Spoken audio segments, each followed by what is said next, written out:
Welcome to Tales in the Dark. I know many of you enjoy relaxing with these videos, so I recommend turning down the volume until my voice is barely audible. It'll make the experience even more soothing. Before you close your eyes, let me know in the comments where you're listening from.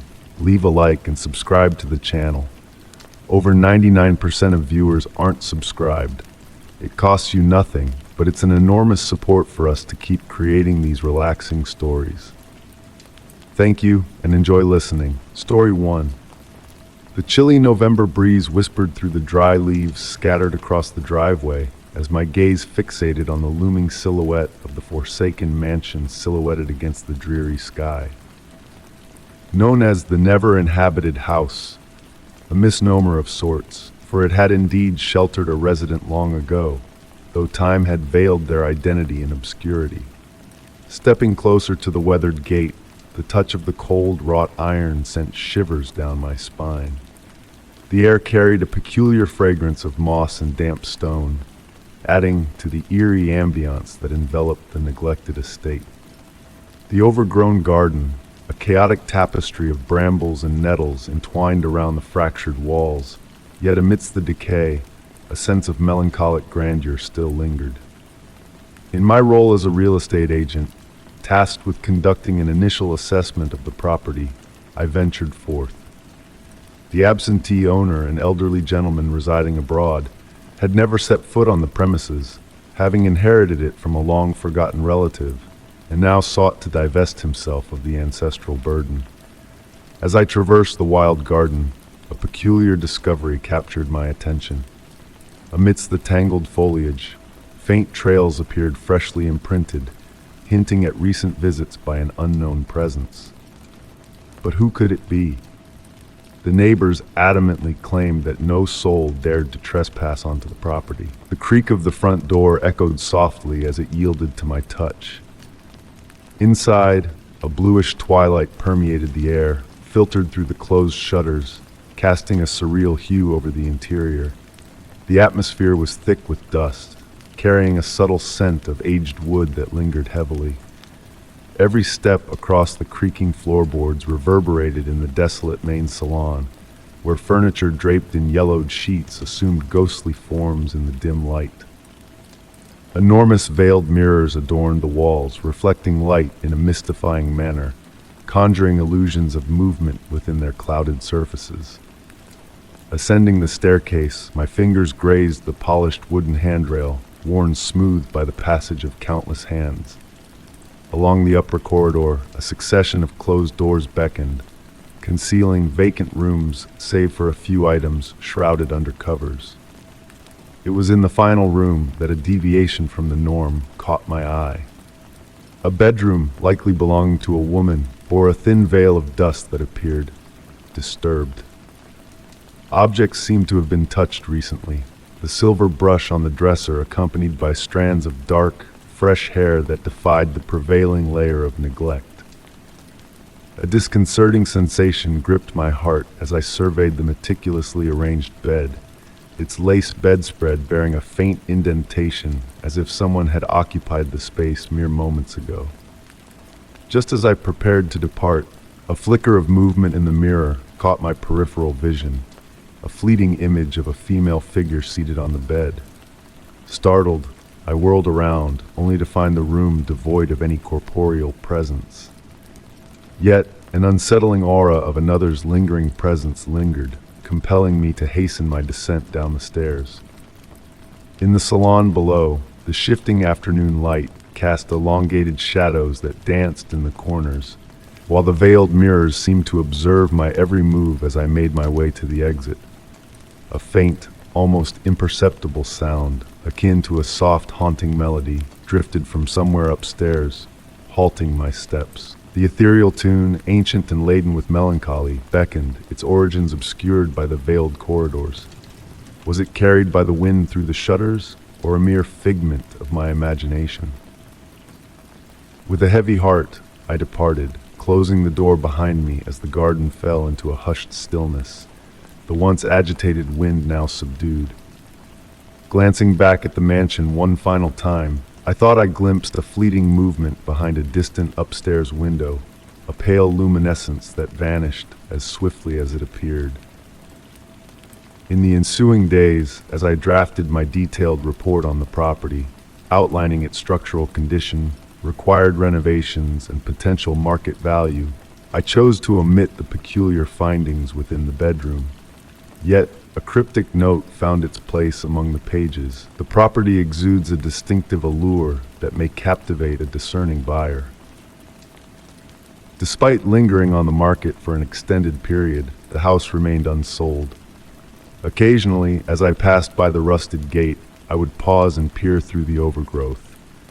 Each time, a spectral figure, reminiscent of a woman, flitted between the shadowed rooms upstairs, as if awaiting a long-lost companion, or perhaps resigned to an eternal vigil. Perhaps therein lay the enigma of the never-inhabited house. Not that it lacked inhabitants, but that one spirit had chosen to remain, an eternal resident in a realm suspended between past and present. Story 2. Night had wrapped the ancient countryside house in a cloak of profound serenity. Nestled in my cherished armchair beside the crackling fireplace, I observed the shadows waltz on the walls, while the flames leisurely devoured the logs. The warmth enveloped me like a cozy embrace, as outside, the autumn breeze tenderly brushed against the tree leaves. Amid this perfect tranquility, a peculiar sound pierced the silence, a pure, childlike laughter resonating from the upper floor of the house, a laugh akin to silver bells. Intrigued, I paused to listen, allowing the sound to intertwine with the fire's gentle crackle. There was a sense of joy in that laughter, almost melodic. Yet, having dwelled alone in this house for over 2 decades, I had never entertained children.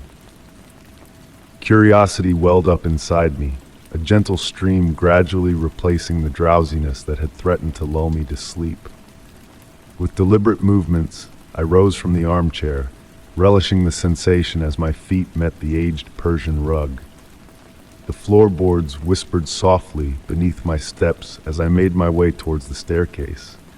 The flickering candlelight in the living room cast a warm, inviting glow, casting my shadow on the walls in a silent dance. Ascending the stairs, I noticed the air growing cooler, not a chilling cold, but rather a caress on the skin, reminiscent of the sea breeze. The laughter echoed once more, closer this time, emanating from the guest room.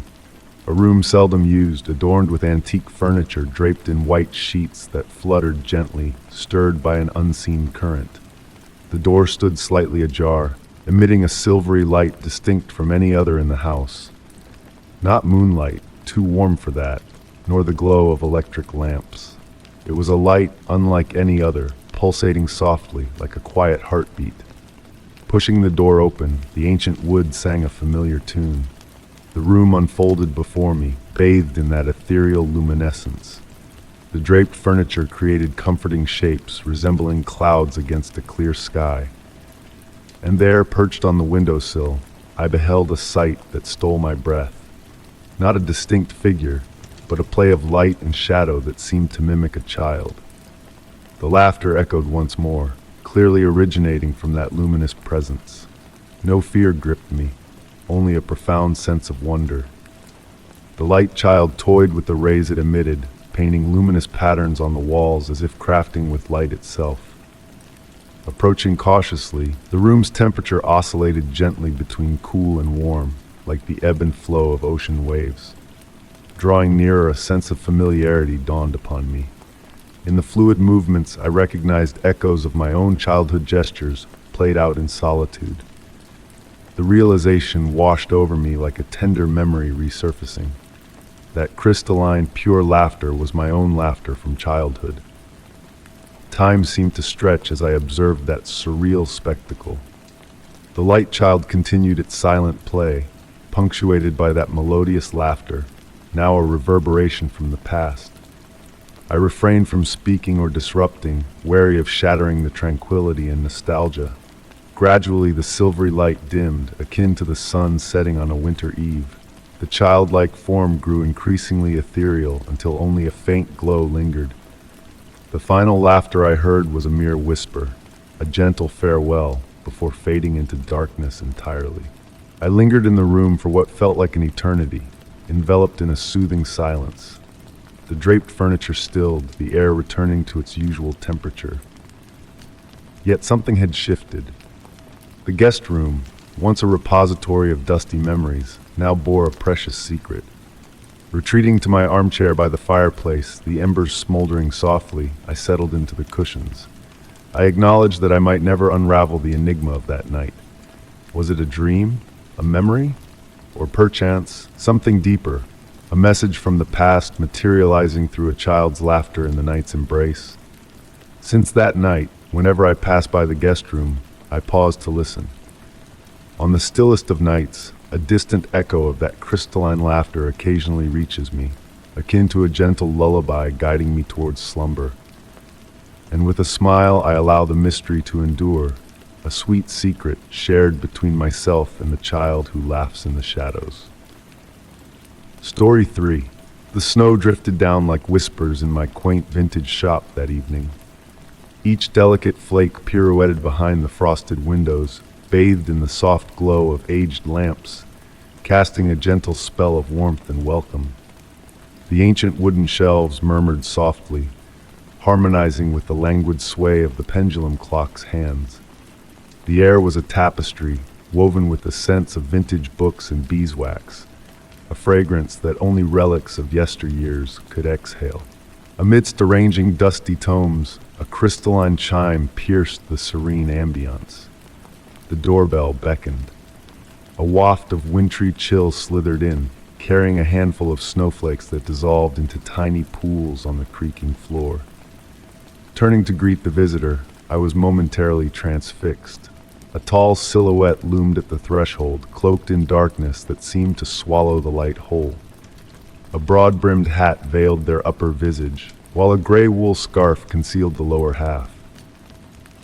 "Good evening," I murmured, striving for a composed tone despite a subtle shiver tracing my spine.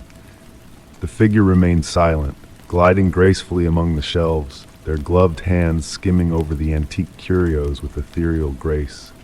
An entrancing cadence colored their movements, as if waltzing to a melody heard by them alone. Mesmerized, I watched their every gesture, noting the peculiar behavior of light around them. Shadows deepened, thickened, as if possessing a life of their own. Halting before an aged mirror, an artifact from the 18th century newly acquired, their gloved fingertips traced the gilded frame with deliberate care. A weighty silence enveloped the shop, punctuated solely by the clock's languid ticks, each second stretching into eternity. Tentatively, I sought their reflection in the mirror, only to find, with growing disquiet, that the glass merely mirrored the shelf behind them, as though they were a specter. Advancing cautiously, the floor sighed beneath my feet. "May I assist you in finding something specific?" I inquired, my voice a mere whisper. Slowly, the visitor pivoted towards me, shadows cloaking where a face should be beneath the hat. With fluid grace, they withdrew a yellowed parchment from their coat pocket, unfolding it delicately on the counter beside the register. The script upon it was elegant, antiquated, listing enigmatic objects. A mirror that remembers, a clock that counts backwards, a key that opens forgotten doors. As I perused the list, a chill seemed to settle in the air, my breath materializing in faint clouds. The trinkets on the shelves seemed to hum imperceptibly, as if acknowledging a hidden facet of the visitor. "I regret," I murmured, "but these items are not within my collection." Motionless, the visitor lingered, then nodded slowly, reclaiming the paper and tucking it away with the same grace as before. They glided towards the exit, pausing momentarily before departing. With a slight turn, a sound slipped from the scarf, more akin to a whisper than a voice. "You will." A statement, not a query. The resonant chime of the bell marked their exit, its tone deeper, as if reverberating from distant realms. Beyond the window, the snow continued its descent, yet for a fleeting moment the flakes seemed suspended, frozen in time. That night, upon securing the shop, I stole a glance at the antique mirror. Its reflective surface appeared profound, hinting at concealed depths, and the pendulum clock, the faithful timekeeper, had stilled precisely at the visitor's arrival. Since that eve, as dusk descends and shadows lengthen, I find myself gazing at the door, awaiting the bell's melody. Every artifact in the shop, it seems, shares this vigil, as if we all anticipate the visitor's return. For in an antique emporium, each item harbors a tale, and perchance some await the commencement of their own. Story 4. In the hush of the night, my footsteps reverberated through the ancient wooden corridor. The floorboards groaned beneath me, harmonizing with the gentle patter of rain on the window panes. A sweet aroma lingered in the air, a blend of aged wood and yellowed paper. Standing before the door at the hallway's end, leading to the room untouched for months, I felt a pull unlike before. The lock shimmered faintly in the dim lamplight, beckoning me closer. I vividly recalled securing it last. The key turned thrice, the handle checked. It was my customary ritual, a source of reassurance. Yet that evening, a shift was palpable. A chill cloaked the air surrounding the door, and a delicate film of dust coated the brass handle in intricate swirls, catching my gaze. Drawing nearer, the dust revealed concentric circles, as if ethereal fingers had traced unseen designs. The wood exuded a subtle warmth, detectable only upon touching its surface. A peculiar sensation, for the room remained sealed, devoid of heating. Leaning in, I strained to hear. Amidst the profound silence, a distant sound, akin to a slumbering breath, teased my senses. Retrieving the key from my robe, its warmth unnervingly comforting, I eased it into the lock, mindful of noise. Despite the key's smooth entry, turning it proved arduous, the lock resisting as if altered within. My heart quickened, not with fear, but with a blend of curiosity and anticipation, akin to an impending revelation. Switching the key's direction, it yielded with a delicate click. Swinging the door ajar, a waft of warm, fragrant air, reminiscent of freshly brewed vanilla tea, greeted me. Moonbeams filtered through gossamer curtains, bathing the room in silver luminescence. Familiar yet altered, the books on the shelves arranged in unfamiliar sequences. The armchair shifted towards the window, an inexplicable porcelain cup adorning the side table. Tracing my fingers along the mahogany desk, the uneven dust hinted at vanished inscriptions. Beside the inkwell, a yellowed sheet bore a single sentence scribed in a handwriting resembling mine, though unfamiliar. Time flows differently here. As I read, my breath synchronized with the curtain's languid dance, the room's silence pulsing with inaudible murmurs. Nestled in the velvet armchair, the room's reflection danced in the window pane. A fleeting figure seemed to flit behind me, vanishing upon my turn. Shutting my eyes briefly, upon reopening, subtle shifts altered the room's essence. The once cold cup now radiated warmth, wisps of steam waltzing upwards. Rising from the chair, the room's enigma weighed heavily. Striding towards the door, my footfalls silenced on the wood. Pausing at the threshold, I glanced back. The room exhaled softly, akin to a slumbering entity. Closing the door gently, the key's final turn sang a lullaby in the hall's quietude. Since that night, a hint of vanilla tea lingers by the door, accompanied by whispered pages turned by invisible hands. Though the door remains shut, the room harbors secrets, perhaps best left undisturbed, ensconced in tranquil secrecy. Story 5. The gentle patter of rain on the roof of the ancestral home played a soothing tune as I delved into the final remnants of my grandmother's legacy. Nostalgia hung heavy in the air, mingling with the fragrance of aged wood and swirling dust particles illuminated by the setting sun filtering through the cream drapes. Each item I unearthed seemed to whisper tales of days gone by, painting vivid memories in my mind. But it was the last box that held the most intriguing discovery, a weathered photo album cloaked in dark leather. Though time had weathered its edges, the album exuded a softness that only years could impart. Running my fingers over the cover, I placed it gently on the antique oak table in the dimly lit living room. The scent of musty paper wafted from the album's pages, each black and white photograph a frozen moment in time. Weddings, birthdays, lazy summer days captured in monochrome. Smiling faces of long-lost relatives gazed back at me, their features echoing through generations. The rustle of the album's pages melded with the rain's rhythmic drumming on the window panes. My gaze settled on a particular photo, taken in the sun-kissed garden during a summer luncheon.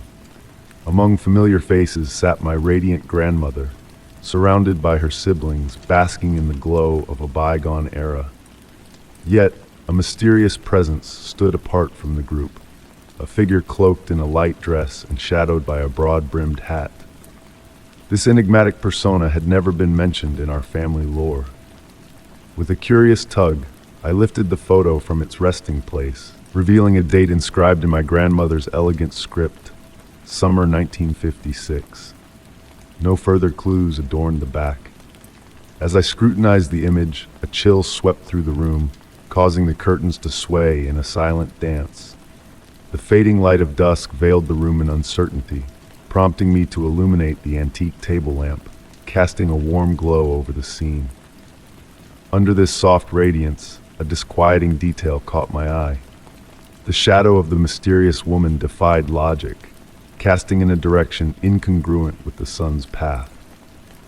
A memory stirred within me, a whispered conversation between my mother and aunt regarding a woman who had vanished without a trace after a brief stint in our family's history. The rain's cadence intensified, weaving a hypnotic spell around me. As I fixated on the photo, the mysterious figure seemed to sharpen, while the rest of the scene blurred into obscurity. It was as if she beckoned me, a hidden message waiting to be unveiled. Flipping the photo, faint markings in the corner caught my attention. Barely visible words etched with delicate strokes. Adjusting the angle under the lamp's glow, a phrase materialized, "She always sees."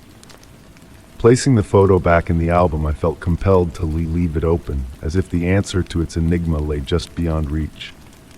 How many untold tales lay buried within these walls? How many secrets lay hidden in the folds of time? The rain's gentle lullaby continued as night enveloped the house in a cloak of serenity. Nestled in an armchair by the window, the open album on my lap, I drifted into contemplation. Who was she, that mysterious figure? What had she witnessed, and did her gaze still linger? With a final glance towards the doorway before retiring for the night, a fleeting thought crossed my mind.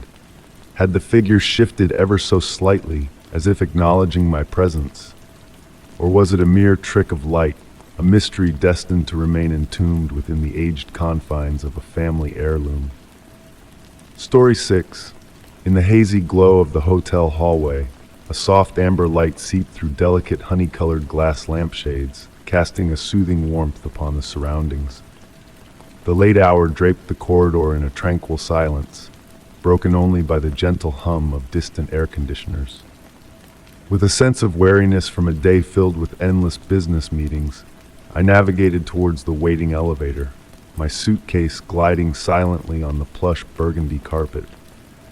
As I reached out to press the elevator button, my gaze momentarily captured my own blurred reflection in the polished metallic doors. The digital numbers above the elevator flickered and descended. 6, 5, 4. A soft green glow illuminated the display, casting a serene light that danced upon the walls. The doors slid open with a soft, melodic chime, beckoning me into the mirrored enclosure adorned with dark wood accents. Selecting the top floor, the 7th, I leaned back against the cool surface, allowing a fleeting moment of respite. The elevator set into motion, its ascent marked by a gentle, rhythmic movement, akin to a quiet, steady breath. Slowly, I shut my eyes, succumbing to the tranquil journey. When I opened my eyes once more, a peculiar sight greeted me in the mirror's reflection. A subtle delay in my own movement seemed to ripple through the glass, a fleeting anomaly that I attributed to the wariness tugging at my senses. The elevator glided to a halt, the doors parting with a whisper. Stepping out into the hallway, a disconcerting realization crept over me. The verdant carpet underfoot had transformed from burgundy to a deep shade of forest green. The antique wall lamps exuded a timeless elegance, their Art Deco design a stark departure from the fixtures below. Confirming my floor on the display, it read the 7th, yet an unfamiliar atmosphere enveloped me. The hallway stretched out before me, elongated and narrow, suffused with an aroma redolent of aged books and ancient timber. The door labels bore unconventional markings: 7A, 7B, 7C, a departure from the standard numerals I had anticipated. Turning to retrace my steps, I found the elevator doors sealed shut, unresponsive to my calls for return. A palpable silence enshrouded me, thick and weighty, as I navigated the unfamiliar corridor in search of bearings. The lights above seemed to pulse gently, each door I passed concealing a distinct narrative behind its dark wooden facade. At the hallway's terminus, a figure emerged from the shadows, seated regally in an antique armchair. The elderly doorman, with his impeccably coiffed white hair and genial countenance, regarded me with a knowing gaze. "Are you lost?" His voice, a soothing timbre, carried a sense of quiet familiarity.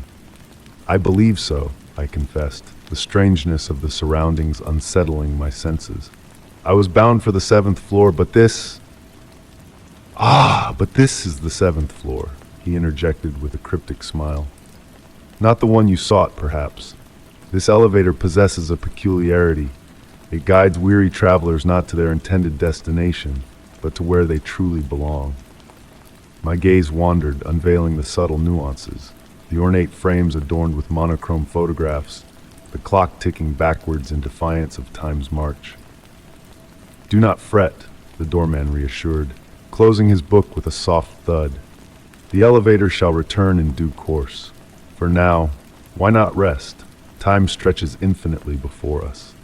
Nestling into the armchair beside him, a sense of calm enveloped me, the once eerie silence now a comforting embrace. His reading resumed. I found solace in the dancing shadows that painted intricate patterns upon the walls. Time ebbed and flowed in an ethereal dance, minutes melding seamlessly into hours. The reverse cadence of the clock's ticking wove a hypnotic melody, lulling me into a tranquil reverie. At last, the familiar chime of the elevator beckoned.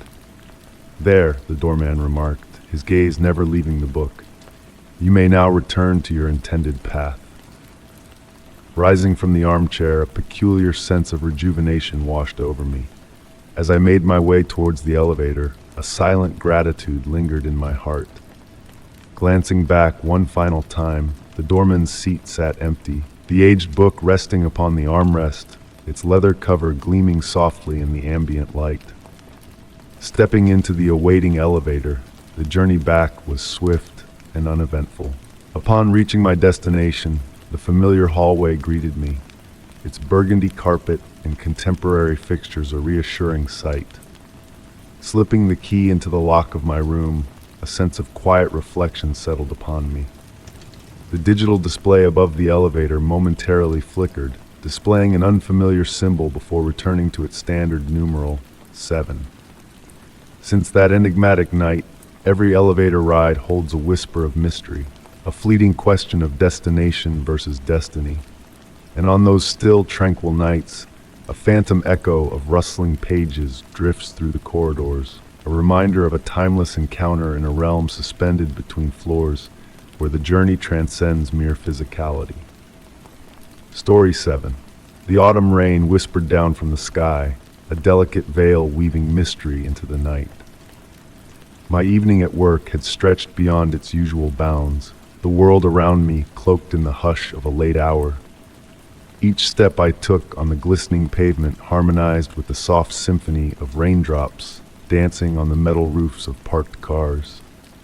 The air was heavy with the unique fragrance born only of rain, a blend of moist earth, decaying leaves, and the elusive freshness that lingers after a storm. Drawing closer to the bus stop, a solitary figure caught my eye. Seated on the bench beneath the transparent shelter, they remained motionless, a dark coat melding seamlessly with the shadows, a wide-brimmed hat veiling their features. What struck me first was the anomaly. Despite the downpour, their coat remained untouched by the raindrops, a dry island in a sea of wetness. Pausing a few steps away, I discreetly observed the dim glow of the street lamp casting eerie shadows around the enigmatic figure. It was as if their form blurred, as though seen through frosted glass, and the rain's rhythm seemed to hush in their presence, creating an unnatural cocoon of quiet. Glancing at my phone, I noted the bus was due in 20 minutes. Tentatively, I drew closer to seek refuge from the escalating rain, a sense of intrigue tugging at me. The stranger sat unperturbed, seemingly unaware of my presence. Taking a seat at the opposite end of the bench, I couldn't ignore another unsettling detail. While we shared the shelter, raindrops near them swerved off course, as if repelled by an unseen force. The rain itself altered its melody, a faint hiss accompanying its touch upon the figure. Time crept by, each minute stretching into eternity. I feigned interest in my phone, yet my focus remained fixed on the mysterious stranger. A subtle movement of their head caught my peripheral vision, as though they beheld a hidden vista only they could see. A gust of wind made the street lamp sway, casting deeper shadows momentarily. In that fleeting moment, the figure turned slightly towards me. Beneath the hat's brim, where eyes should have been, gleamed two faint points of light, akin to the moon's reflection on tranquil waters. My heart beat a steady drum in my chest, curiosity overriding fear and anchoring me to my spot. Gradually, the stranger resumed their original position, the tension ebbing away like a receding tide. In the distance, the bus's familiar rumble heralded its approach.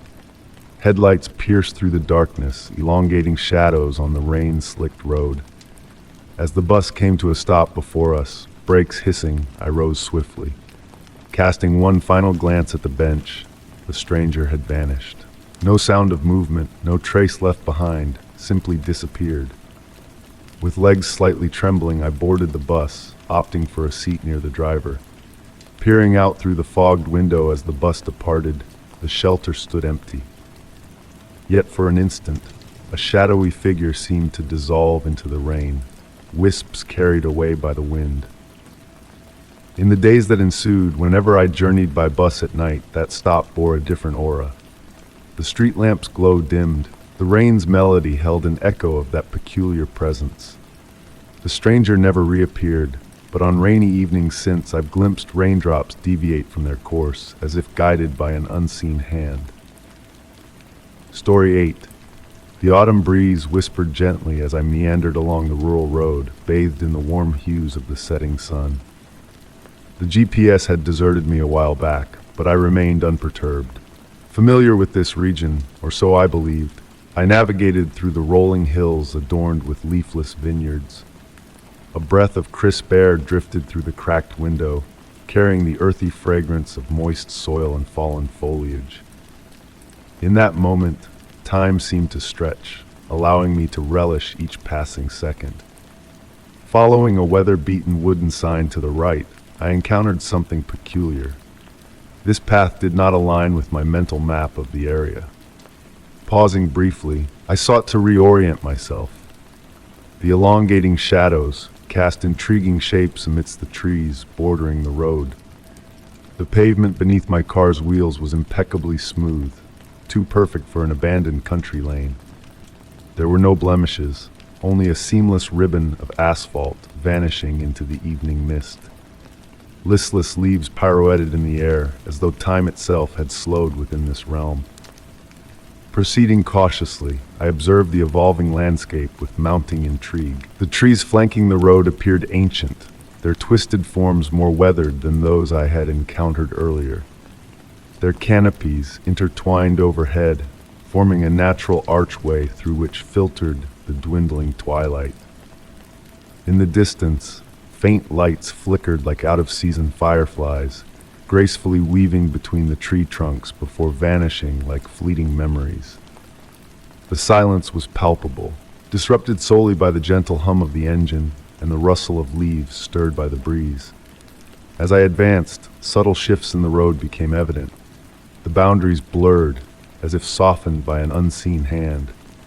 Shadows deepened, yet not in a menacing manner. Rather, reality seemed to be losing its sharp edges. Abruptly, a sight caught my eye. An aged brass mailbox, so immaculate it gleamed anew. Intricately engraved with a compass rose, it bore no name or address. Upon reaching out to touch it, a faint warmth seemed to radiate from the metal, contrasting the cool evening air. The road continued its sinuous path, revealing increasingly curious details. Dimly glowing milestone stones lined the edges, their luminescence seemingly emanating from within. The sky above me adorned an indescribable hue, a shade seemingly unique to this forgotten realm. Stars timidly emerged, their presence altered, as though I gazed upon a sky from another era or dimension. After what might have been hours or mere minutes, I crested a hill.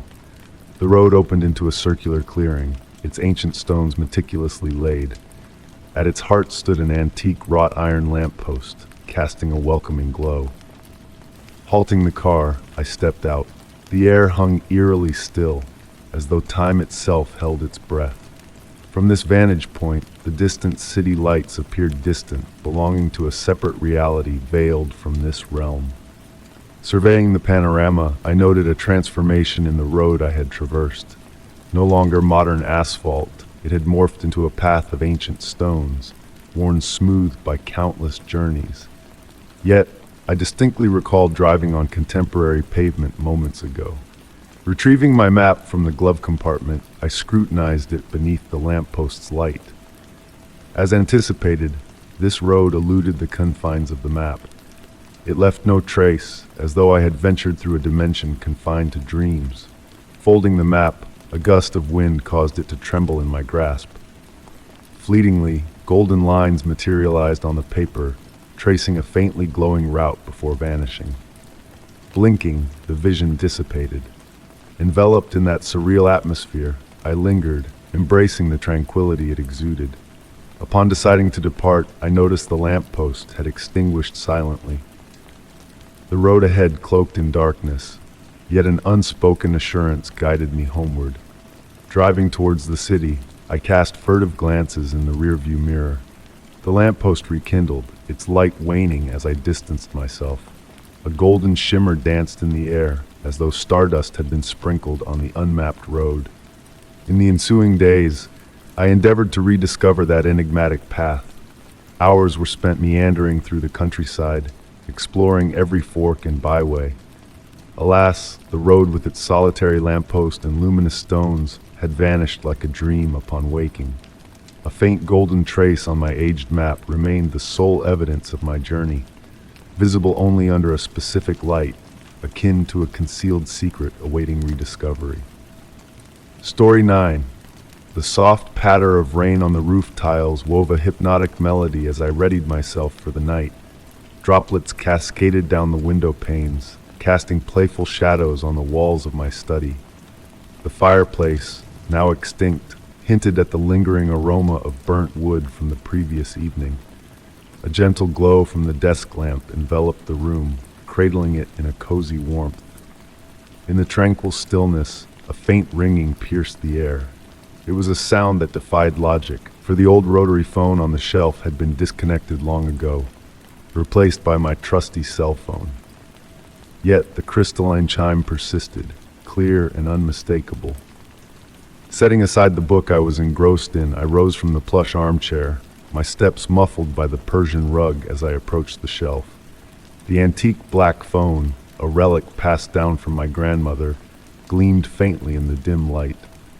Its ringing ceased as my fingers brushed against it. The receiver felt cool to the touch, the scent of aged Bakelite triggering memories of childhood days spent watching my grandmother dial numbers on its rotary disc.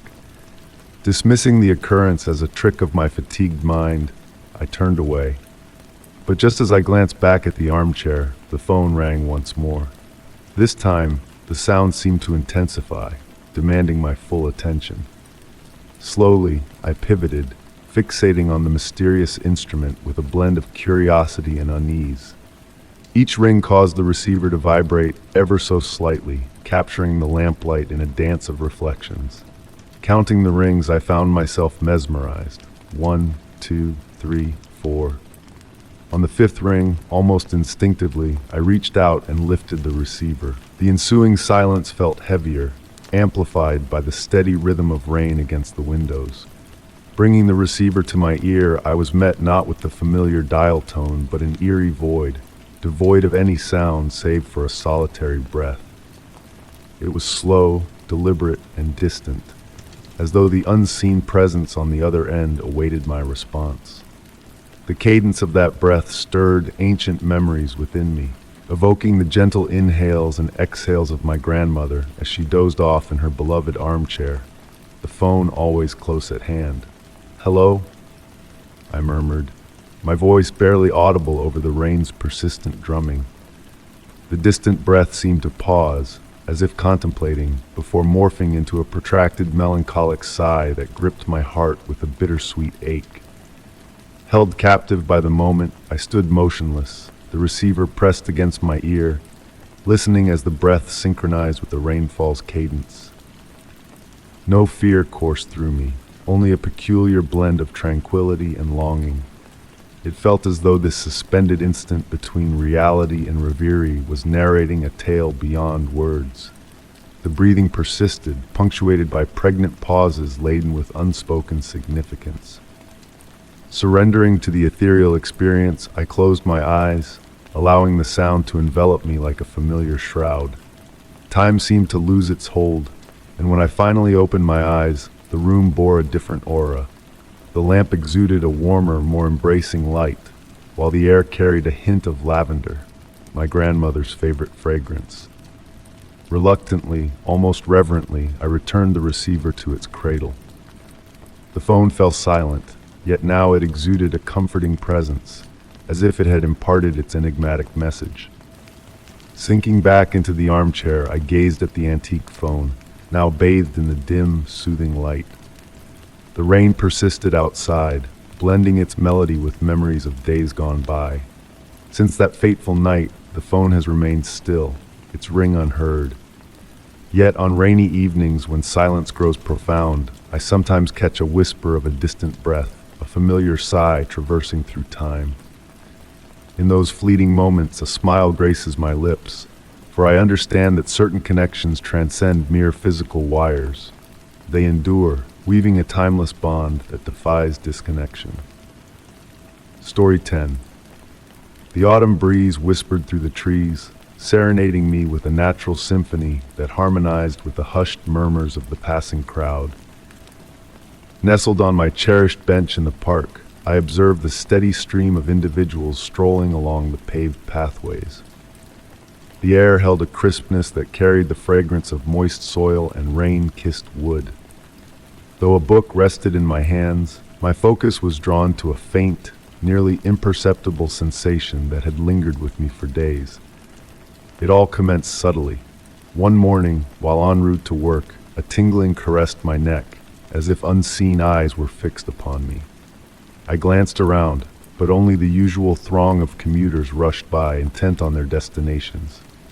In the ensuing days, that sensation grew more frequent, more palpable. During lunch breaks, grocery runs, and even my moments at the beloved cafe, it lingered. As people continued to pass by my bench, some solitary, others accompanied, a peculiar unease settled within me. Amidst the familiar faces, I sensed a difference, a presence I couldn't quite pinpoint. Closing my book, I rose and decided to stroll. The sky transitioned into a canvas of amber hues, while the streetlights flickered to life one by one. With each step along the main avenue, the elusive feeling persisted, a phantom shadow trailing at a fixed distance behind me. Pausing before a storefront, I pretended to peruse the wares on display. In the mirrored glass, I discreetly observed the figures passing by. And there, amidst the crowd, I discerned a peculiar anomaly, a face that seemed ever-present yet enigmatic, slipping through the throng with effortless grace. Resuming my walk, I remained vigilant, veering onto side streets and alleys. Though the crowd thinned, the sensation endured, Seating myself on a bench in a tranquil square, enveloped by aged edifices aglow with window light, the chill of evening descended. And then it struck me, unsettlingly so. It wasn't a single gaze tracking me, but many. Varied individuals seemed to interchange, seamlessly passing the focus from one to the next in a silent, choreographed ballet. Some faces recurred more frequently than others. A woman donning a blue scarf, a bespectacled man in his prime, a youth with a backpack. Standing up slowly, I made my way home, burdened by the weight of those unseen gazes upon my back. The streets now lay near deserted, yet the intensity of the sensation heightened in the nocturnal hush. Seated by my window upon reaching my apartment, I gazed down at the street below. Passers-by traversed, some pausing briefly, while others continued their journey. I pondered how many were genuinely bound for a destination, and how many were players in this enigmatic theater of which I unwittingly stood at the center. What perturbed me most was their semblance of normalcy, blending seamlessly into the populace. As the city's lights flickered to life, I contemplated the essence of this silent scrutiny. Who were these watchers? What spurred their interest? And above all, why me? Unanswered queries lingered in the air as night descended, cloaking the city in its inky embrace. Since then, I've acclimated to this newfound cognizance. At times I seek to identify my observers, at others I feign ignorance. Yet they persist, akin to shadows flitting at the peripheries of my daily existence. In the silence of night, as I peer from my window onto the dimming streets, I wonder if they, too, contemplate my presence from their concealed abodes, gearing up for yet another day in this mystifying waltz of gazes and apparitions. Story 11. The rain cascaded down in a mesmerizing symphony on the roof of the house, a gentle lullaby that embraced the stillness of the night. Nestled in my cherished armchair, cradling a cup of chamomile tea now grown cold in my hands, I found myself entranced by the soothing cadence of the raindrops. Amidst this tranquil melody, a subtle shift in the night's harmony captured my attention.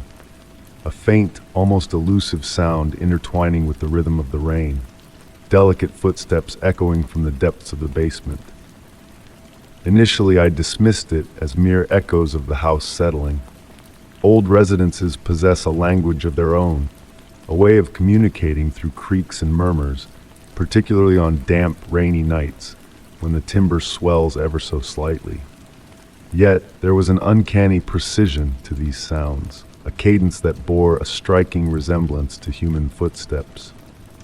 Slowly rising from my seat, I set the cup down on the adjacent table, feeling the warmth lingering in the wooden floor beneath my feet. Approaching the basement door, a chill crept into the air, as if an icy breath rose from the stairwell.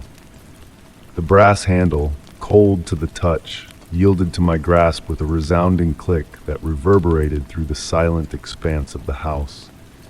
Descending into the darkness, guided only by a faint bluish glow filtering through the skylight, each step echoed with a blend of my own footfalls and the enigmatic ones that had beckoned me below.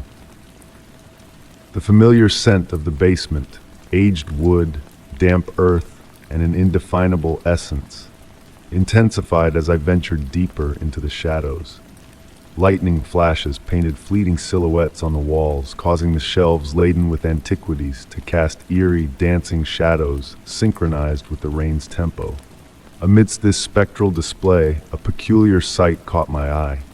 Ethereal footprints imprinted on the dusty floor, faint traces of moisture as though left by someone with damp soles pacing in circles at the room's center.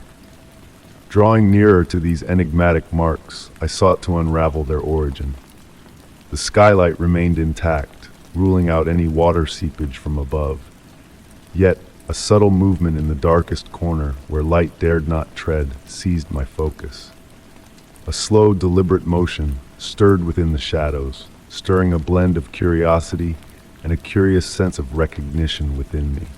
Approaching the obscure recess, the air grew colder, the phantom footsteps reverberating not from a singular source, but enveloping the entire space. As I ventured closer, a revelation dawned upon me. The footprints formed a deliberate pattern, a spiral converging towards the room's heart. Tracing this arcane design with my gaze, I discerned that the freshest imprints, closest to the center, remained damp, as though freshly made. Motionless, I watched as these ephemeral traces gradually dissipated, vanishing into the frigid cellar air. The footsteps, once vivid, now faded into the background murmur of the persistent rain. Ascending the stairs, a peculiar tranquility enveloped me, as though I had borne witness to an ancient, enigmatic ritual ingrained in the house's very essence. That night, as I readied myself for slumber, the rain's symphony took on a new quality, not merely a random downpour, but a melody harmonizing with the ethereal footsteps of the basement. Drifting into dreams, I pondered whether the footsteps would return, and if I would find the courage to unveil the mystery shrouded in the dust-laden footprints, awaiting me in the shadows of the night. Story 12.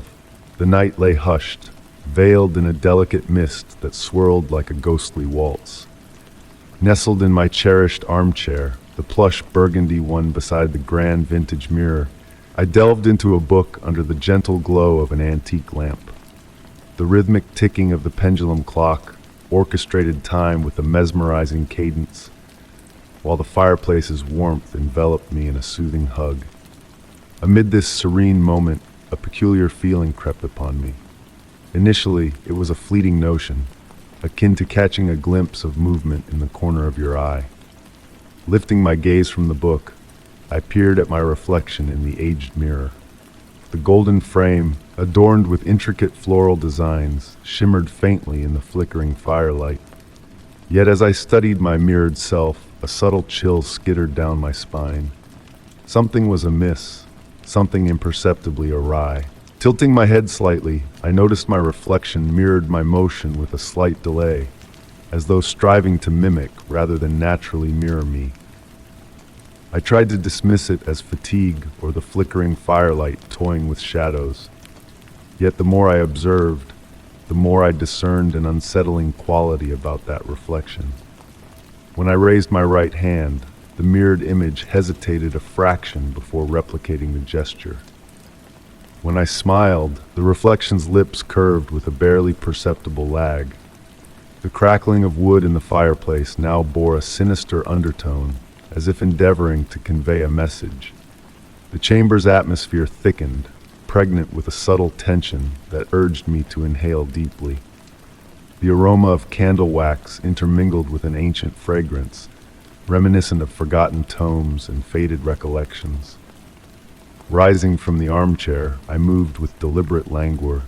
The reflection mimicked my actions, yet its movements flowed unnaturally, as if executing a rehearsed routine rather than mirroring my spontaneous gestures. Its eyes appeared deeper than mine, as though harboring secrets beyond my ken. Drawing nearer to the mirror, I discerned further disquieting details. The reflected room bore subtle discrepancies from mine. The books on the shelves stood rearranged, and unfamiliar objects dotted the scene. An aged framed photograph, displaying a seascape in my reality, depicted in the reflection a blurred visage seemingly fixated on me. The pendulum of the clock persisted in its unwavering sway, yet in the reflection, its oscillations seemed languid, as if time ebbed differently on the other side of the looking glass. The shadows cast by the fireplace cavorted on the walls, assuming shapes hinting at silent entities. I extended a hand to touch the cool mirror, and my reflection reciprocated with an almost beckoning gesture.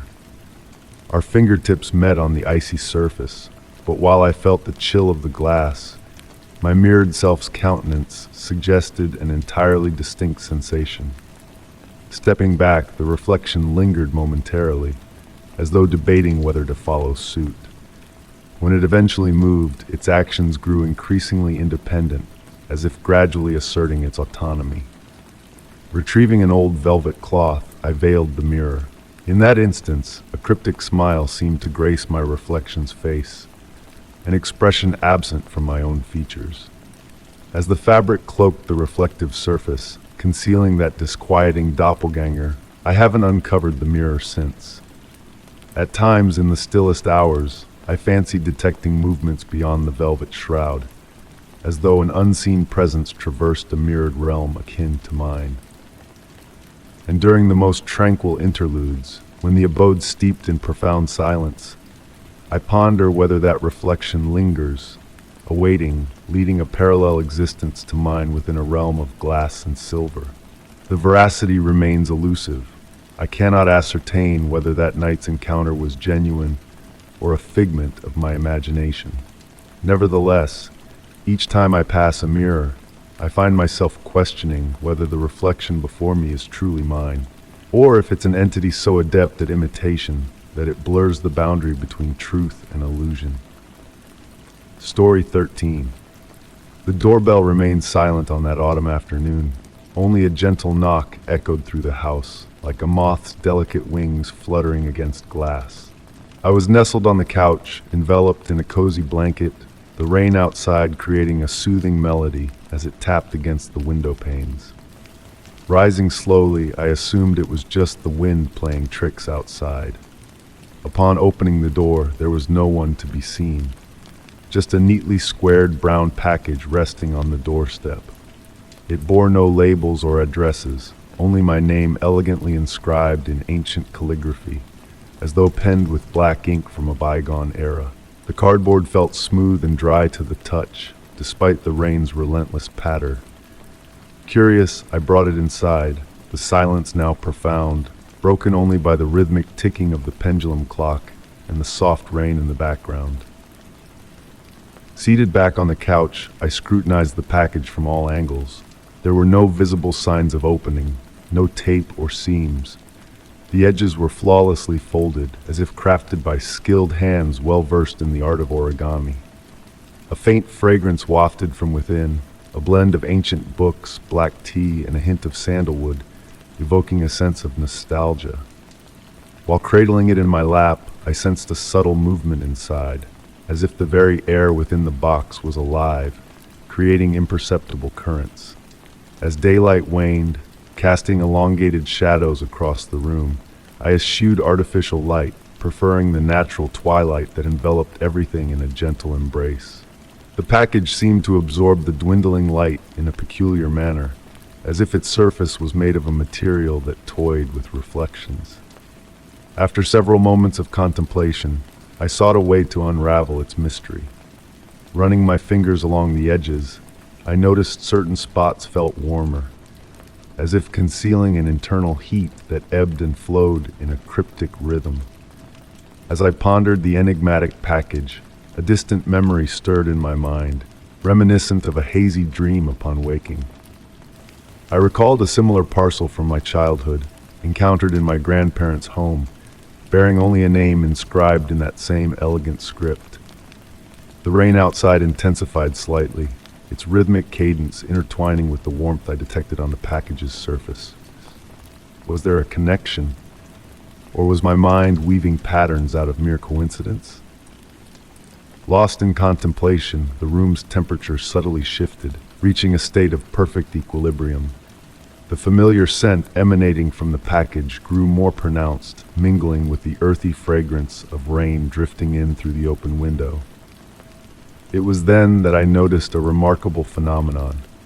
My touch left faint, luminous imprints on the cardboard, as if the material responded to my skin's warmth. The impressions flickered briefly before fading, resembling shooting stars in the night sky. Time seemed to slip away as I marveled at this spectacle, only to realize night had descended when I lifted my gaze. Bathed in a bluish twilight, the room appeared illuminated solely by the package, emitting a subtle, almost imperceptible glow. Deciding to postpone unraveling its secrets, I placed it gently on the coffee table and illuminated the room with a soft lamp. In the artificial light, the package appeared ordinary once more, a simple brown cube with my name adorning it. In the days that followed, the package remained a fixture on the coffee table. At times, I glimpsed that faint glow in the twilight, or sensed the subtle internal dance within. The fragrance lingered, evolving subtly with each passing hour, forever familiar yet elusive in its essence. The origin of the package and its true contents remained a mystery, perhaps intentionally so. The magic lay not in what it held, but in the enigma it embodied, a mystery to be cherished, not unraveled. Even now, as autumn rain whispers against the window panes, I find myself drawn back to that moment, pondering the silent presence of the package. I wonder if elsewhere, in another home, another soul contemplates a similar parcel, their name inscribed in that same elegant handwriting. Do they, too, stand at the crossroads of curiosity and reverence, debating whether to unveil its secrets or let the mystery dance undisturbed in the shadows of evening? Story 14. In the quiet embrace of the small hillside town, silence wrapped the streets like a velvet blanket, hushing the world to a whisper. It was an autumn evening, the air tinged with the scent of burning wood and damp leaves, while tendrils of fog slinked through the alleys like a stealthy cat. From my perch on the third floor, I gazed out at the neighboring houses, each window aglow with a soft amber light. A curious sight, for the hour was late, yet no stirring could be glimpsed behind the misted panes. The church bell chimed 10 times, its toll carrying a hollow timbre as though shrouded in a cloak of cotton. Having only recently arrived in this town, the deserted streets felt unfamiliar, devoid of the usual signs of life. Normally, even at this late hour, a lone figure might amble by with their faithful hound, or the local youths would linger under the street lamp, sharing stories over cigarettes. Perched in my favorite armchair, a cup of chamomile tea cradled in my hands, I observed the absence of even the stray cat that often prowled Mrs. Miller's windowsill. Wisps of steam curled from the cup, waltzing through the air, crafting fleeting shapes that dissolved into the room's shadows. Opting for a dim reading lamp, it cast gentle shadows against the cream-colored walls, adding to the tranquil ambience. A sudden rustling stirred from the hallway, drawing my attention. It sounded as if a phantom hand were gliding a paper sheet across the floor. Intrigued more than frightened, I rose from my seat, setting the cup down on the wooden table. The air had turned chill, not a biting cold, but a reminiscent coolness, akin to entering an ancient sanctuary. The floor murmured softly under my steps, a familiar sound that oddly comforted me. Approaching the bedroom threshold, I paused. The door stood slightly ajar, a soft azure light seeping through the crack, unlike any glow I knew in the house. Pushing the door open, it protested with a muted creak. The window was shut, yet the curtains swayed as if stirred by an unseen breath. Resting on the floor beneath the window was a single sheet of paper. As I reached for it, I discerned it to be a fragment of a newspaper, dated October 15, 1954, its headline seizing my attention, "Mysterious Night of Silence in Pine Grove." The article recounted a night when the townsfolk remained cloistered in their homes, as if bound by an unspoken pact lost to memory. As I absorbed the words, movement outside the window drew my gaze. Across the street, lights flickered out one by one, akin to candles succumbing to a breeze. Yet, within the darkened interiors, motionless figures stood sentinel, peering towards the street. A buzz from my robe pocket heralded a message from the building's WhatsApp group. "Tonight, stay indoors. It's crucial." Peering outside once more, I noted that all lights had extinguished, save for mine. Amidst the deepening hush, my heartbeat slowed, as though harmonizing with an ancient, enigmatic rhythm. Perching on the bed's edge, still clutching the newspaper scrap, I marveled at its velvety texture, as if imbued with countless histories.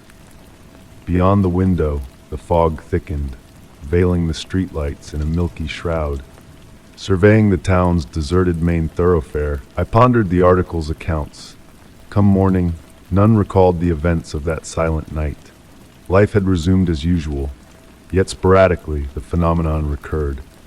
Rising slowly, I made my way to the switch, pausing to glance once more outside. The fog now wove sinuous, almost waltz-like patterns, within which elusive figures seemed to glide, shadows adrift in a sea of mist. With the flick of the switch, I settled onto the bed, still attired. All was consumed by silence, punctuated solely by the clock's rhythmic ticking. Drifting towards slumber, I questioned if dawn would reveal memories of this night, or if I, like the town's denizens, would remain oblivious to the cyclic mystery enfolding our lives. As sleep beckoned, the distant toll of midnight bells echoed faintly, their chime distant and muffled, as if heralding from a realm where silence was the mother tongue, and mysteries lay veiled in the hush of time. Story 15. The night had enveloped the house in a cloak of profound quiet, broken only by the soft tap-tap-tap of raindrops on the window panes.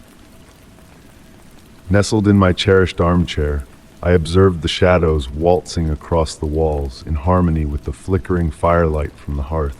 The cozy warmth enveloped me like a familiar embrace, while the fragrance of burning wood mingled with the comforting scent of vanilla tea cradled in my hands. It was in that moment of complete tranquility that I noticed something peculiar in my niece's playroom, peeking through the slightly open door. An ancient porcelain music box, a keepsake from Grandma, seemed to radiate a faint bluish shimmer. I couldn't recall ever seeing it glow like that before. Slowly, I stood up from the armchair, placing the teacup on the wooden side table. Each step I took on the floor produced a gentle creak that harmonized with the rainfall, creating a nearly hypnotic melody. Drawing nearer to the door, the glow intensified yet retained its gentle quality, akin to moonbeams dancing on a tranquil pond. The playroom was a haven of memories and enchantment. Weathered wooden shelves displayed porcelain dolls in elegant Victorian attire, vibrant toy trains, and plush animals with friendly faces. The music box held a prominent spot on the central shelf, encircled by small crystals my niece had gathered on her garden strolls. The porcelain ballerina atop the music box, usually frozen in a graceful pose, swayed ever so slightly, as if caressed by an unseen breeze. I inched closer, noticing the room was notably cooler than the rest of the house. My breath materialized in wisps of mist, while the crystals surrounding the music box seemed to react to its light, casting miniature rainbows across the walls. The ballerina continued her subtle movements, and I could almost hear a faint melody in the distance, a musical whisper from a bygone era. My hand extended towards the music box, and at that instant, the blue light pulsed gently. The other dolls on the shelf seemed to have turned their heads to glance in my direction, but in the blink of an eye, they returned to their original positions. The melody grew clearer. It was the lullaby Grandma used to sing, a tune I had believed faded from memory. The music box commenced to revolve on its own at a leisurely pace. The ballerina danced with an ethereal grace, her movements fluid like those of a living dancer. The crystals now cast intricate patterns on the ceiling, weaving designs that appeared to narrate tales of eras long past. The atmosphere in the room thickened with memories, as if time itself had condensed around that mystical trinket. I stood transfixed, spellbound by the spectacle. The music from the box intertwined with the rain's melody, crafting a symphony that whispered of yearning and concealed mysteries. The shadows in the room seemed to sway to the music's rhythm, and for a fleeting moment, I sensed I was not alone in witnessing this private spectacle. Gradually, the melody began to fade, like a dream slipping away upon awakening. The blue light of the music box dimmed to a faint glimmer, and the ballerina slowed her dance until she stilled completely. Silence descended upon the room, but it was a different silence, pregnant with significance and enigma. I returned to my armchair, lifting my now tepid tea. As I gazed at the dwindling embers in the fireplace, I pondered Grandma and her penchant for relics that bore tales. I mused on whether she had ever encountered something akin, if the music box had always possessed that enchantment, or if it was a special gift reserved for select moments and observers. Since that night, whenever I passed by the playroom, I stole a glance at the music box. Sometimes, I fancied I caught a fleeting blue glow or heard the initial notes of that forgotten lullaby.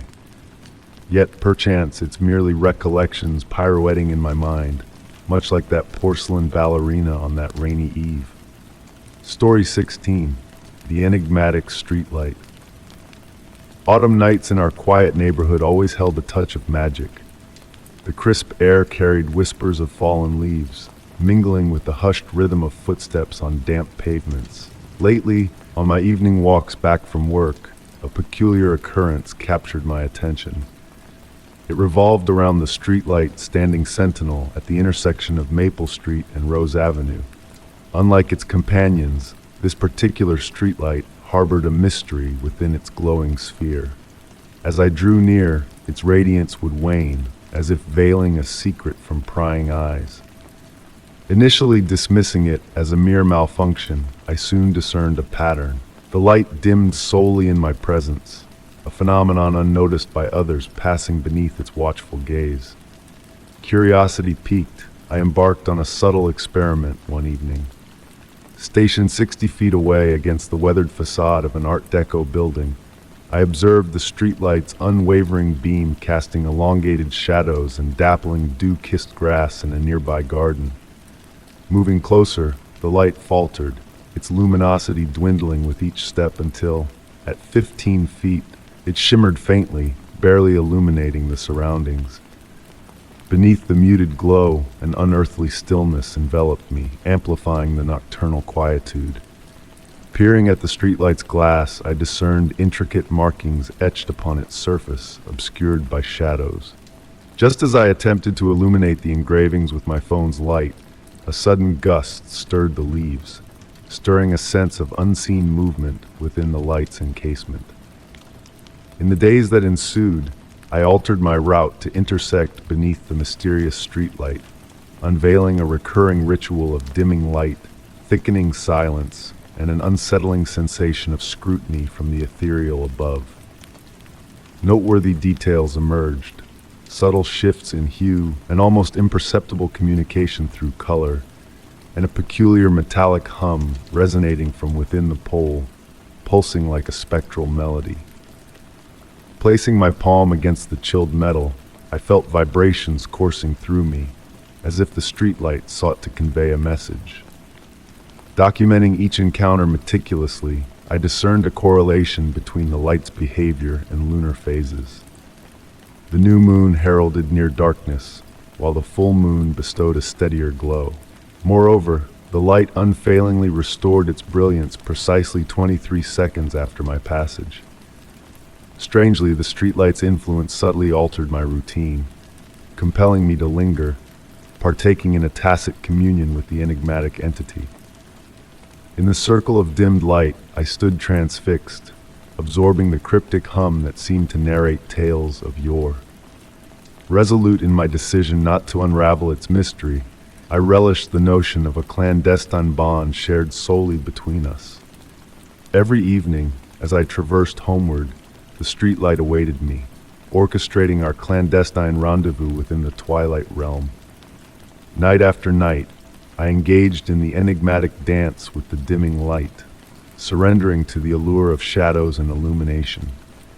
Whether an electrical anomaly or a deeper enigma, I embraced the notion of belonging to a greater narrative, where shadows whispered truths only discernible to those who dared to listen. Story 17. The evening held a unique essence, that of autumn seeping into your core and murmuring promises of lengthening nights. Nestled in the armchair of my cozy study, I savored the gentle breeze outside rustling the leaves, crafting a serene natural symphony. Amidst the tranquil atmosphere, a subtle noise drifted from the depths of the basement, akin to the soft crackling of aged paper. Initially, I dismissed it as the usual settling of the house, the quiet murmurs structures make as they prepare for night's embrace. Intrigued rather than alarmed, I rose from my seat. The warm glow of the desk lamp enveloped me in a golden aura as I made my way to the basement door. Each wooden step sighed beneath my weight, murmuring ancient secrets to the still air. With each descent, the chill in the air intensified, carrying with it a faint aroma of moist soil and forgotten tomes. In the basement, shadows waltzed on the walls in sync with the flickering light bulb, casting an enchanting spectacle. The room, typically familiar with neatly arranged boxes and shrouded furniture resembling slumbering spirits, held an air of subtle change that evening. My gaze fixated on a detail previously unseen. Nestled in the far corner where light struggled to reach stood a door. Simple in design, crafted from dark wood sans embellishments, it stood at odds with my memory, for I could not recall ever noticing it despite countless hours spent organizing in the basement. The brass handle gleamed as if recently polished, drawing me nearer. As I approached, the floor beneath my feet pulsed with a life of its own, sending shivers through me. Upon touching the door, I sensed a frigid breath emanating from it, chilling the surrounding air. My fingertips grazed the weathered surface, tracing its ancient, uneven texture. The door seemed to quiver under my touch, as though acknowledging my presence. Silence thickened in the basement, only broken by the echo of my heartbeat reverberating in my ears. Tentatively, I gripped the handle. Surprisingly warm against the icy air, it turned smoothly, revealing a mesmerizing sight. Instead of a wall or another room, a delicate silver mist gently swayed, as if stirred by an unseen hand. Emitting a soothing, hypnotic glow, the mist beckoned with a soft, alluring light. Not ominous, but rather welcoming, akin to a fleeting dream's memory fading upon waking. Within the mist, a distant melody, like a piano's ethereal tune, serenaded my senses. The air carried a sweet, familiar fragrance of spring blooms or freshly brewed tea. Balancing on the threshold, torn between curiosity and caution, I watched as the mist weaved shapes that materialized and dissolved before my eyes. Faces familiar yet distant, landscapes unseen yet recognized, flickered like fleeting glimpses into an enigmatic realm beyond. With a step back, I gently shut the door. The click of the lock seemed to dispel the enchantment. Normalcy returned to the house, the clock's steady tick upstairs, the wind's gentle whisper in the trees, a distant dog's bark in the slumbering neighborhood. Ascending the stairs unhurriedly, I carried with me the sense of unearthing something extraordinary. In the days that followed, I revisited the basement, but the door had vanished, replaced by an unyielding brick wall. Yet on the quietest nights, when reality blurs with dreams, I still catch echoes of that distant melody. I ponder if the door lingers hidden, awaiting another's discovery. Some doors, I learned, unveil themselves only at precise junctures, when time and space meld in unfathomable ways. Perhaps it is best this way, for the enigma of that basement door taught me that not all mysteries demand solutions, and some secrets are more enchanting when veiled, like dreams brushing reality before fading into the silvery mist of memory. Story 18. The night enveloped in a hush, cocooned by a shroud of mist that turned the streetlights into distant, muted stars. Nestled in my cherished armchair, I gazed absently as the shadows waltzed across the walls of my study, their intricate choreography painted by the flickering candle flame on the side table. The aged wooden floor exhaled the familiar essence of a life well lived, while the rhythmic ticking of the pendulum clock whispered in the silence. Amidst this tranquil tableau, a peculiar sight caught my eye. Among the customary shadows that swayed in harmony with the dancing flame, there lurked one that moved with an air of independence. While the others pirouetted in tune with the flickering light, this particular shadow seemed to chart its own course, as if exploring the textured canvas of the wall. Initially, I dismissed it as a figment of my weary mind. The long hours spent toiling had a way of playing tricks on my senses. Closing the book resting in my lap, I rose from my seat to investigate this enigmatic anomaly. The shadow, sensing my scrutiny, shyly retreated into the corner of the room. Intrigued, I approached the wall, studying its surface meticulously. The irregular texture cast expected shadows, yet the one that captivated me stood apart, denser, more defined, as though fashioned from a substance beyond mere absence of light. Reaching out, my fingertips grazed the wall where the shadow had paused. The surface felt chillingly cold, a stark contrast to the warmth of the room. In the ensuing days, I observed further peculiarities. The shadow materialized at varying intervals, always in moments of solitude, always when the light hung in that delicate balance between presence and absence. Sometimes it lingered in the hallway, other times in the kitchen, maintaining its curious and almost bashful demeanor. One evening, as I sat at my desk engrossed in writing, a sensation of a presence loomed behind me. Not an unsettling gaze, but rather akin to the silent watchfulness of a cat. Turning slowly, I beheld the shadow projected onto the closed door of my study. This time, it held its ground, studying me in return. It was then that a realization struck me. The shadow bore no origin. Every shadow we encounter stems from an object, a figure, a creature. Yet this one existed in solitude, autonomous, as if a sentient entity in its own right. I initiated a silent dialogue with it, conveyed through gestures and movements. In response, it danced upon the wall, weaving shapes that almost resembled letters, fleeting whispers that defied deciphering. At times, a semblance of a message surfaced, while others dissolved into intricate arabesques. With each passing moment, its presence grew familiar, a soothing presence in the nocturnal realm. On restless nights, I sought it out, anticipating its distinctive movements among the commonplace shadows. It became a silent companion, a sentinel of the twilight hours. The mystery of its origins eluded me. I delved into research, consulted ancient tomes, even sought counsel from experts in the realm of the paranormal. Yet, no definitive answer emerged. Theories ranged from physical anomalies to residual energy manifestations, but none encapsulated the essence of this enigmatic presence. Now, as I sit in my armchair penning these words, the shadow sways gently within my peripheral vision. It has woven itself into the tapestry of my existence, a riddle embraced without complete comprehension. I often ponder if it, too, contemplates my nature, if to it I am as enigmatic as it is to me. The candle on the side table flickers, its flame dwindling, signaling the imminent departure of the shadow into the veil of darkness, only to reappear when a new light births its existence anew. And so, I shall remain here, awaiting its return, engaged in this silent discourse between a man and a formless shadow. Story 19. The gentle breeze whispered through the night, carrying the earthy scent of rain-kissed soil and night-scented blooms. Nestled in my cherished armchair, I tuned in to the rhythmic breath of the aged house enveloping me. The wooden beams murmured softly, as though harboring ancient tales eager to be shared.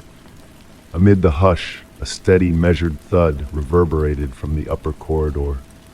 A sound akin to a door knocker swaying in the wind, yet oddly precise, almost trance-inducing.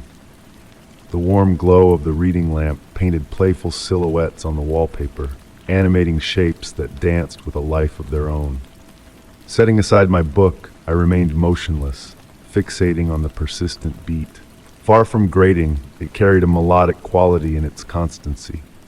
Rising leisurely, my slippers sinking into the plush Persian rug, I drifted towards the staircase. Each step on the weathered wooden treads elicited a faint groan, as though the house itself was responding to my intrigue. The thud persisted, unwavering in its rhythm, beckoning me along the dimly lit corridor where moonbeams filtered through tall windows. Upstairs, the air bore a chill and a faint aroma of aged timber and beeswax. Tracing the sound, I found myself at the entrance to the antiquated library. The door, shut as always, yet the brass knocker continued its rhythmic dance against the sturdy wood. No breeze stirred, the windows in the hallway remained shut. Mesmerized, I observed the hefty knocker move of its own accord, as if an unseen hand were employing it to knock with infinite patience. Drawn closer, almost entranced by the regular motion, I discerned a subtle shift in the rhythm. as if tracing an enigmatic musical pattern. Reaching for the brass handle, the cool metal greeted my touch, polished by generations past. Though unlocked, the door resisted my efforts to push it open. Not obstructed, but as if a gentle force on the other side held it in place. The knocker persisted, indifferent to my presence, as if enacting an ancient ceremonial ritual. Seating myself on the floor, leaning against the adjacent wall, I surrendered to the hypnotic beat. Time eluded me as I lingered there, absorbing the tale woven by the wordless rhythm. Eyelids drooping, my thoughts meandered amidst misty visions of forgotten volumes in ancient libraries. The sound melded with my breath, with my pulse, blending into the natural cadence of the night. Awakening, the pale light of dawn bathed the hallway in its soft glow. The knocker lay still, silent as if it had never stirred. Rising slowly, my limbs tingling from hours spent on the floor, I reached for the handle once more. This time, the door yielded without protest. The library stood unchanged, every tome in its appointed spot, dust suspended in the morning air. Yet, on the antique desk, bathed in the first light of day, lay an open book I did not recall placing there, its pages pristine, as if awaiting the touch of a storyteller. Since that night, the brass knocker has remained silent, but on tranquil evenings, a faint echo of that rhythmic pulse seems to linger in the air, as if the house endeavors to recall a forgotten melody. Story 20. The weariness of a long day's toil clung to me as I entered my study sanctuary. The soft amber glow of the desk lamp caressed the walls, adorned with shelves of ancient tomes, casting gentle shadows that danced in the stillness.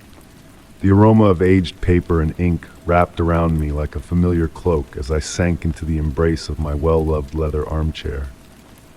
Resting upon the polished wooden desk was my treasured possession, an old diary gifted by my grandmother, its weathered leather cover and yellowed pages holding the secrets of my soul. To my surprise, the last page I had penned was no longer blank. In a script foreign to my own, elegant words adorned the page as if freshly inscribed by an unseen hand. Intrigued, I drew nearer, my breath slowing in rhythm with the mysterious prose that unfolded before me. The words painted a vivid picture of the very room in which I sat, accompanied by the gentle percussion of rain against the window panes, a soothing melody that blended with the rustle of pages turned by an invisible breeze. As I delved deeper into the entrancing narrative, I found myself compelled to turn the page, as if drawn by an unseen force. With each turn, new words materialized, capturing the essence of my surroundings with uncanny accuracy. The flickering lamp, the warmth on my skin, the faint shiver down my spine, all were described in exquisite detail as if the diary itself held a sentient awareness. Mesmerized, I watched as the script began to describe the very books that lined my shelves, titles unfamiliar yet somehow present in the room. The passage of time seemed to fade away as I surrendered to the hypnotic cadence of the words, each sentence weaving a tapestry of introspection and revelation. Seating myself on the corner couch, the diary remained open on the desk, its pages unfurling with a life of their own. The rain outside intensified, cocooning me in a world apart from reality, where mysteries unfolded in silent dialogue. The room itself seemed to transform, embracing me in a warmth that transcended the ordinary. Closing my eyes, I allowed the symphony of raindrops to lull me into a state of tranquil contemplation. When I opened them once more, the diary had evolved, delving into the depths of my memories, unearthing forgotten moments and untold truths. Each word spoke to me in a language of the soul, drawing me closer to a profound understanding beyond words. Approaching the desk with cautious steps, I felt as though the diary was whispering secrets only my heart could comprehend. The night progressed, and with it a sense of harmony and enlightenment enveloped me, dispelling any lingering apprehension. The clock chimed midnight, signaling hours lost in the ethereal exchange with the diary. As the final enigmatic words graced the page, I closed the diary gently, savoring the familiar touch of its leather cover. The rain outside now felt like a gentle companion, a backdrop to the profound journey of introspection I had undertaken. Preparing for slumber, I cast a parting glance at the study, where the diary lay serenely upon the desk, its mysteries still lingering in the air. Something had shifted within me, a subtle transformation that transcended the tangible world. The night wrapped the room in a cloak of silence, the lamp bearing witness to a riddle that defied explanation. With a lingering sense of wonder, I closed the door, knowing that some mysteries are destined to remain unsolved, their enigmatic beauty a testament to the boundless depths of the human spirit. And as sleep beckoned, I carried with me the echoes of a night where the veil between reality and mystery had been lifted, leaving me forever changed. Story 21. The autumn mist draped the streets like a soft gray shroud, casting a mystical veil over the world. As I navigated my way home through the quiet night, weary from a long day's work, a peculiar sight caught my attention. A pair of headlights glimmering in the fog, trailing behind me with unwavering constancy. It was a subtle anomaly, a whisper of peculiarity that stirred a sense of unease within me. The car behind me, its engine humming like a steady heartbeat, mirrored my every move with eerie precision. Whether I slowed down or sped up, it matched my pace effortlessly, a silent companion in the mist. Through the misty rearview mirror, I could only glimpse a shadowy form, a sedan perhaps, its headlights resembling vigilant eyes fixed upon me. The residential neighborhood we traversed lay still and serene, the houses slumbering peacefully as our nocturnal pas de deux unfolded. Curiosity mingled with apprehension as I decided to deviate from my usual route, extending the journey to test the mysterious car's unwavering pursuit. Rain began to drizzle, tracing delicate patterns on the windshield, a soothing soundtrack to the surreal scenario playing out behind me. The rivulets of water distorted the view, casting a dreamlike quality over the scene. Despite my twists and turns through the labyrinthine streets, the car remained a steadfast follower, a shadow in my periphery. At a red light, a flicker of movement caught my eye through the rain-streaked glass. A figure, motionless in the driver's seat of the enigmatic vehicle. A chill crept down my spine, mingling with the gentle patter of rain on the car roof. Upon reaching home, I hesitated before stepping out into the night, the rain tapping a soft rhythm around me.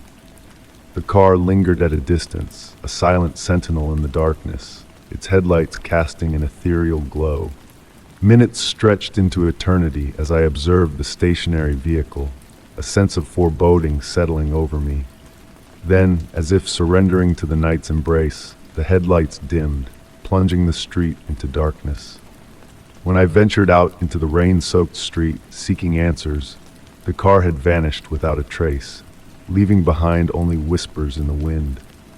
Since that enigmatic night, a lingering unease accompanies my nocturnal drives, a phantom sensation of being watched. In moments of dense fog, when the world blurs into shadows, I catch glimpses of those familiar headlights in the distance, a ghostly reminder of a surreal dance through the city streets. I often ponder if the mysterious car still prowls the night, trailing another unsuspecting traveler, or if it bides its time, waiting for the opportune moment to reappear and resume our otherworldly waltz through the veiled mysteries of the night. Story 22. The moonlight filtering through the thin curtains painted ethereal shadows on the weathered wooden floor. Enveloped in the stillness of the night, I found myself drawn to the ancient mahogany box perched atop the mantelpiece. A relic from my grandmother's time, it had always been a silent presence, untouched and unexplored. Its polished surface shimmered under the moon's gentle gaze, while the intricate carvings seemed to sway subtly in the darkness. I had never seen the box open, not even in my grandmother's days. It was merely a part of the background, a piece of the furniture that blended into the tapestry of memories. Yet, on this particular night, a shift in the air stirred something within me. Was it the way the moonlight played on the delicate details, or the profound hush that cloaked the room? Rising from my favorite armchair, I felt the soft wool of my sweater brushing against the fabric as I moved through the room's sacred quietness. Each step on the creaking floorboards echoed like a whisper in the night as I approached the enigmatic box. The atmosphere thickened around it, as if a subtle mist enveloped its enigmatic presence. My fingertips grazed the warm mahogany surface, sending a tremor through my being. The floral patterns etched into the wood seemed alive, their intricate designs almost dancing under my touch. And then, for the first time, I noticed a hidden detail. A tiny eye nestled amidst the foliage. As I delved deeper into the box's mysteries, a faint, ancient scent wafted into the room. It carried whispers of sandalwood mingled with an elusive, enigmatic essence that tugged at forgotten memories. Closing my eyes, I was transported to moments long past, a woman's gentle smile, secrets whispered into the night. The sound of the wind outside brought me back to reality, my hands trembling ever so slightly as I traced the box's edges. Though lacking a visible lock, it seemed untouched, unopened. Or had it been, in a time blurred by childhood recollections? Seating myself on the couch, I cradled the box in my lap. Surprisingly light, it held a presence, a weightlessness that hinted at intangible secrets within.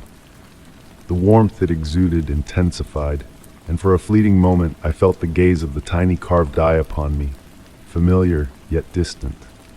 A shiver, not of fear but of recognition, traveled down my spine.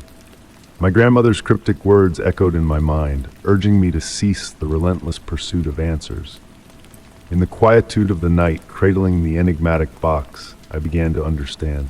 The shadows in the room swayed in a ghostly waltz, mirroring the box's intricate patterns. The scent enveloped me, a hypnotic embrace that beckoned to the generations before me. Did it truly matter what secrets the box held? Placing it back on the mantelpiece, the carved eye seemed to smile in approval.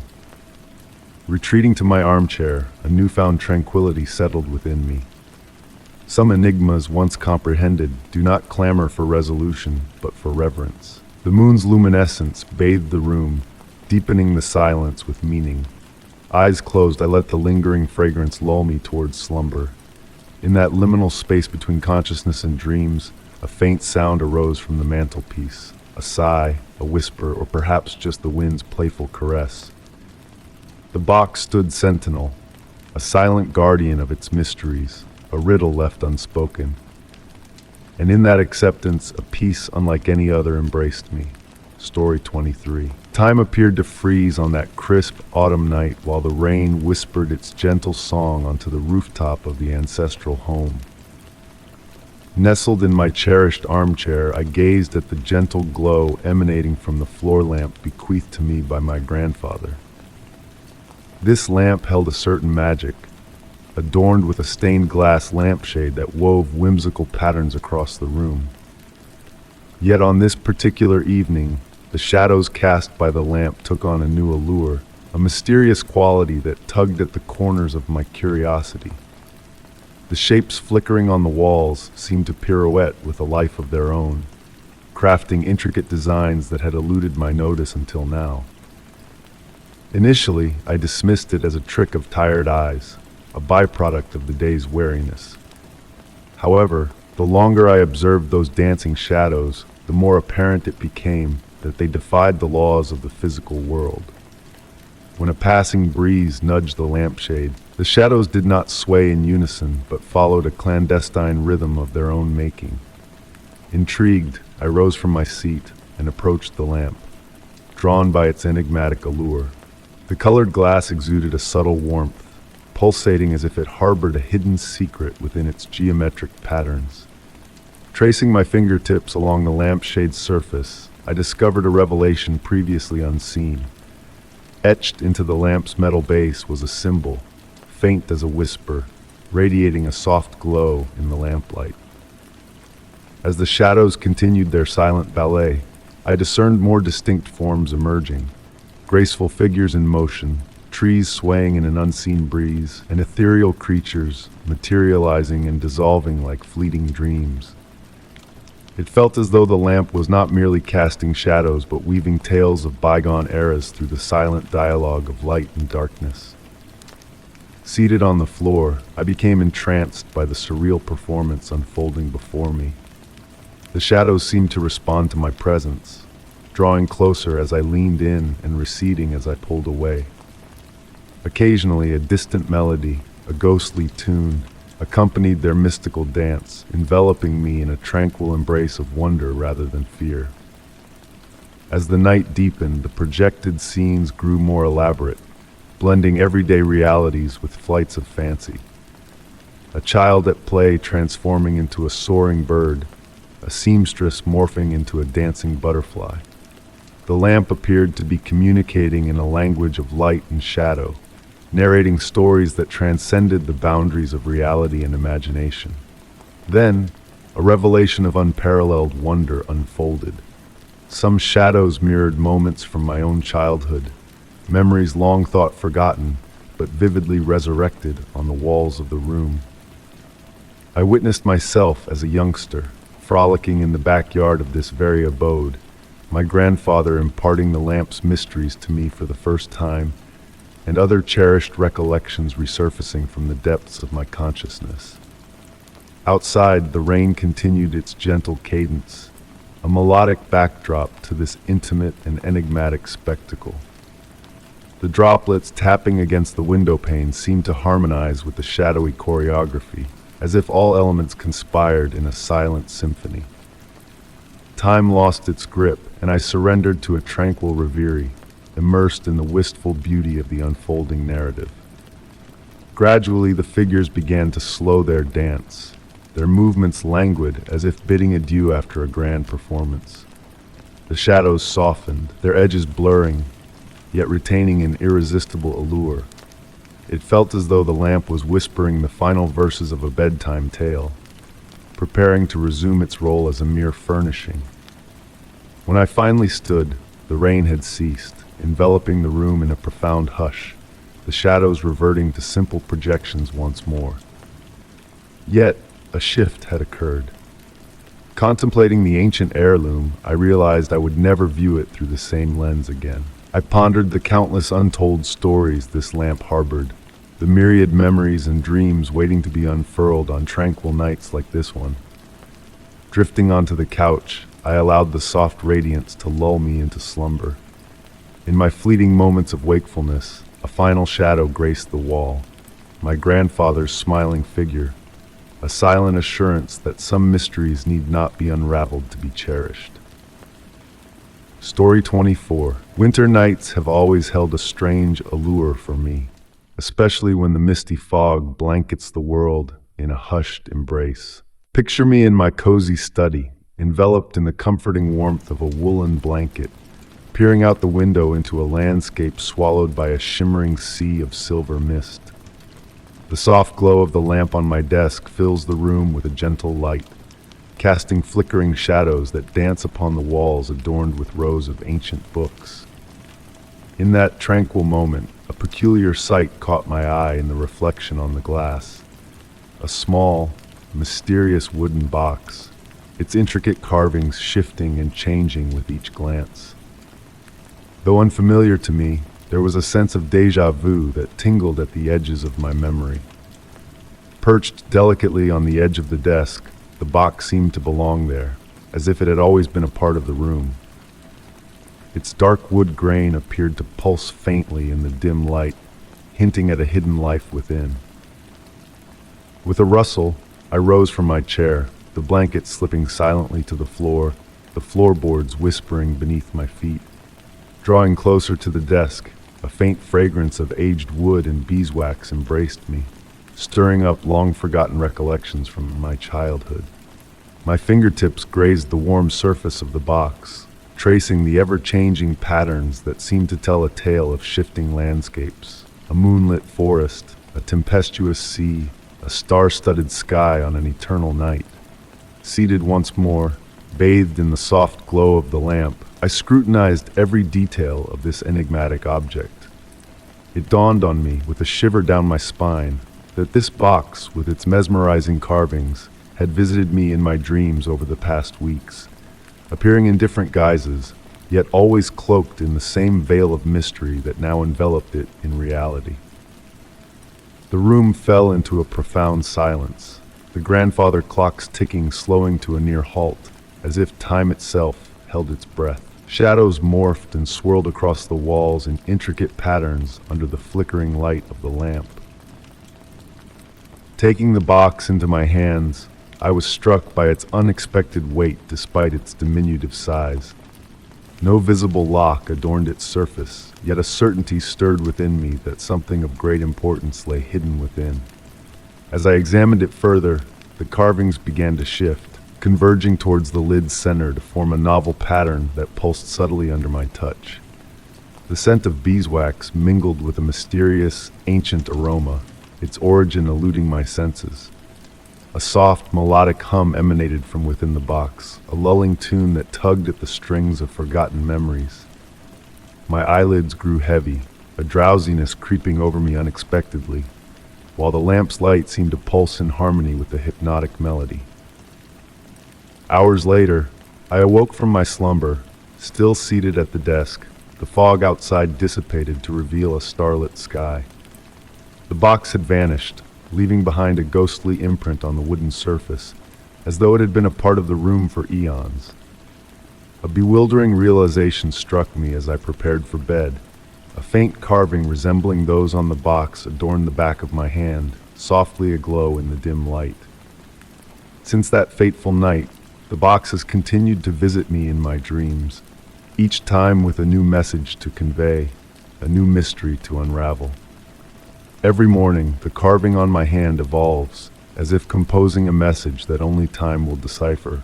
I ponder if others have encountered this mystical box in their dreams, if they, too, bear the invisible traces of a puzzle that unfolds solely in the realm of dreams. The line between dream and reality blurs, and I find myself lost in contemplation of the box as a bridge connecting two worlds that have always been intricately intertwined. As I pen these words, the scent of beeswax lingers in the air, a gentle reminder that tonight, in the realm of dreams, the box awaits with fresh revelations to divulge. Story 25. In the hush of a tranquil autumn evening, I first encountered the phenomenon that would weave itself into the fabric of my existence. Lost in the ancient words of a weathered book, my eyes were drawn to the window as a peculiar dimming of light caught my attention. The sky above my dwelling was slowly cloaking itself in darkness, a stark contrast to the warm hues of the setting sun that bathed everything else in its golden glow. It was as though a hidden veil had descended solely over the roof of my abode, a secret dance of light and shadow unfolding in the fading daylight. The air held the earthy scent of damp soil and fallen leaves, while a gentle breeze toyed with the lace curtains, coaxing them into a hypnotic sway. The whisper of their movement painted a melodic rhythm in the air, a soft accompaniment to the enigmatic spectacle unfolding outside. As the days unfurled their quiet mysteries, the phenomenon repeated its silent performance with each nearing twilight. The segment of sky above my home would deepen into shades of dusk, a canvas of gray and midnight blue amidst the vast expanse of cerulean. I found myself ensnared by this nightly transformation, perched in an antique velvet armchair by the window, the creaking of the floor beneath me a gentle reminder of my solitary vigil. The room grew cooler, a veil of condensation gracing the window panes in intricate patterns that seemed to dance in tandem with the shadows. One fateful day, a new revelation unfurled before my eyes. Amidst the darkened swath of sky, tiny points of light flickered into existence, winking like elusive stars in a private performance. Their erratic dance held me spellbound, their movements a silent symphony that resonated deep within. The quiet of the house amplified their presence, the steady tick-tock of the hallway clock lending a rhythmic pulse to their celestial ballet. With the passage of time, I began to perceive subtle shifts in my surroundings, as if the very essence of my home was attuned to this nightly spectacle. The mirrors cast softer reflections, shadows morphed into ancient symbols, and even the plants seemed to thrive under this selective cloak of darkness. One evening, a fleeting touch brushed my shoulder, a phantom caress that left me momentarily breathless. The scent of old tomes and aged wood enveloped me, time itself seeming to pause in reverence to the unfolding mystery. I took to chronicling these occurrences in a diary, each nuance of light and shadow meticulously recorded. My once ordinary script transformed into elegant swirls as if guided by an unseen hand. On the stillest nights, a haunting melody seemed to drift from the darkened sky, a cosmic harmony that resonated in my soul. With each passing evening, I embraced this enigma, finding solace in the boundless wonder that enveloped my sanctuary. My home had become a threshold to the sublime, a realm where the mundane intertwined with the extraordinary. In the quietude of twilight, I bore witness to a dance of shadows and light, a symphony of known and unknown that transcended the confines of reality. And so, night after night, I surrendered to the gentle embrace of the unknown, content in the knowledge that some mysteries are not meant to be unraveled, but simply cherished in their fleeting beauty. In this haven of marvels, the ordinary and the extraordinary waltzed in an eternal reverie, a testament to the enduring enchantment of twilight. Story 26. The night lay still, draped in an eerie silence, until a distant, delicate melody broke through the quietude. Nestled in my beloved armchair, a cozy wool blanket draped over my knees, and a cup of chamomile tea, now cold, resting on the nearby side table, I lifted my gaze from the book in my hands. The ethereal notes drifted through the air like whispers of a forgotten secret, subtle yet undeniably present. I recognized the sound of a piano, its harmonies weaving a tapestry of nostalgia that tugged at the edges of my memory. The house cloaked in shadows, save for the gentle glow of a small lamp beside me, casting a warm halo around my solitude. Shadows waltzed across the walls, dancing in tandem with the mysterious melody. With a soft rustle, I rose from my seat, letting the blanket cascade to the floor, and ventured towards the living room window. Outside, a serene night unfolded, the full moon casting a silvery sheen over the garden, where the trees swayed in a nocturnal breeze. The neighboring houses stood silent and still, shrouded in darkness. Yet the haunting music persisted, its origin elusive, echoing from everywhere and nowhere simultaneously. Wandering through the house, each room I entered, the melody seemed to shift, a hypnotic maze guiding me through the familiar spaces. From the kitchen to the living room, up the stairs, the music led me on a silent journey, beckoning me further into the enigma. Ascending to the upper floor, I noticed my bedroom door slightly ajar, a deviation from my usual routine. Moonbeams filtered through the wispy curtains, painting intricate patterns on the floor. The melody grew clearer, more defined, drawing me closer to its heart. Standing at the threshold, I surveyed the room, my gaze alighting on an old music box perched on the bedside table, a gift from my grandmother, untouched for years. In the hush of the night, its delicate ballerina twirled gracefully, casting a spectral dance upon the walls. The music, now intensified, resonated throughout the room, enveloping me in its ethereal embrace.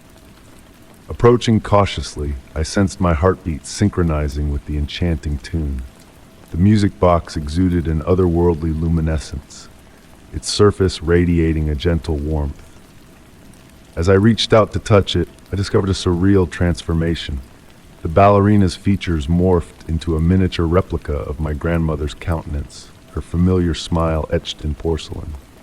Her eyes met mine fleetingly, and in that moment the melody shifted, evolving into a lullaby from my childhood.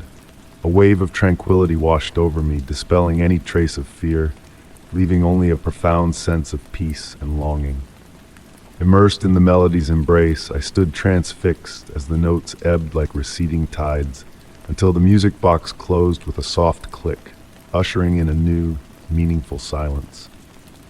Descending to my armchair, I retrieved the fallen blanket, cocooning myself in its warmth once more. The book lay open, its pages a mere backdrop to my contemplations. My thoughts lingered on the music box and the spectral presence of my grandmother. I pondered the hidden melodies that had slumbered within its silent mechanisms, awaiting the opportune moment for release. Since that fateful night, on rare occasions, when the house falls into a profound quiet and the moon bathes the garden in its gentle light, a familiar, comforting melody fills the air. No longer do I seek its origin. I simply close my eyes and surrender to its haunting strains, understanding that some mysteries are best embraced without seeking explanations. Story 27. The park was cloaked in autumn fog, a gentle shroud of gray silk that embraced every corner, while leaves pirouetted lazily in the cool evening breeze.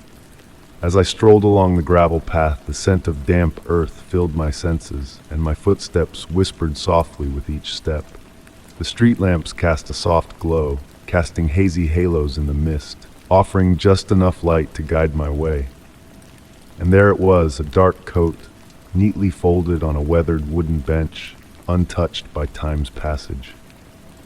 Alone in the park, I approached the coat with a sense of intrigue, noting how the wool fabric absorbed the mist like a thirsty sponge. It exuded an air of elegance, with its mother-of-pearl buttons catching the faint glimmer of evening light. Still warm to the touch, as if recently shed by its owner, the coat beckoned me closer, stirring not fear but a deep curiosity within me. Searching the pockets for clues, my fingers found only a single bus ticket from 1985, its yellowed paper a relic of days long past, yet strangely well preserved. Sitting beside the coat, I let myself drift into a reverie, enveloped by the thickening fog that seemed to slow time itself. The scent of lavender and pipe tobacco wafted from the coat, weaving a tapestry of memories and forgotten tales. Within the coat, a faded detail caught my eye, the initials JM, delicately embroidered in golden thread, a whisper of a forgotten identity. The park's silence was broken by a distant melody, ancient music that floated in the mist like a half-remembered dream.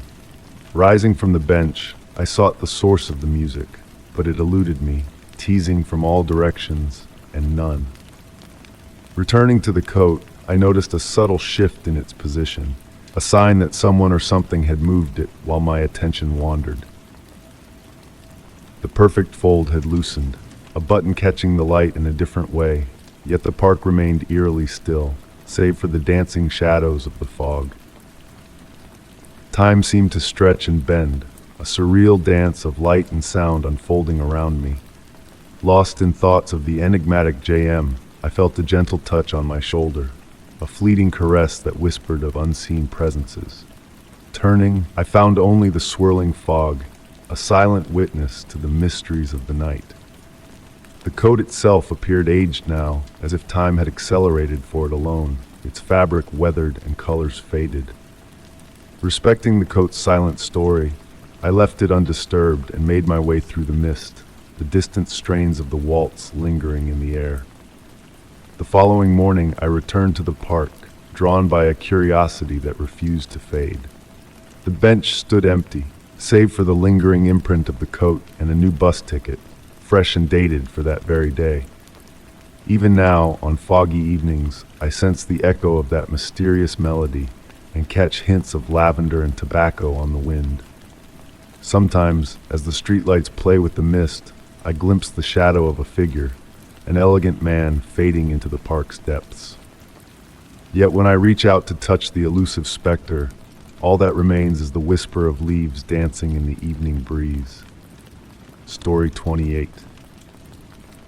The night enveloped me in a cocoon of stillness, broken only by the gentle hum of the refrigerator and the rhythmic ticking of the kitchen clock. It was 2 a.m., a sacred hour when the universe seemed to hold its breath, granting me a moment of solitude. The soft glow of the reading lamp painted the room in shadows, and the steam from my chamomile tea swirled lazily in the air. a delicate dance of tranquility. In the quiet of that night, a subtle anomaly caught my attention. The apartment next to mine, shrouded in mystery. For 6 long months it had remained an enigma untouched by human presence. No footsteps echoed through its walls, no lights pierced its darkness.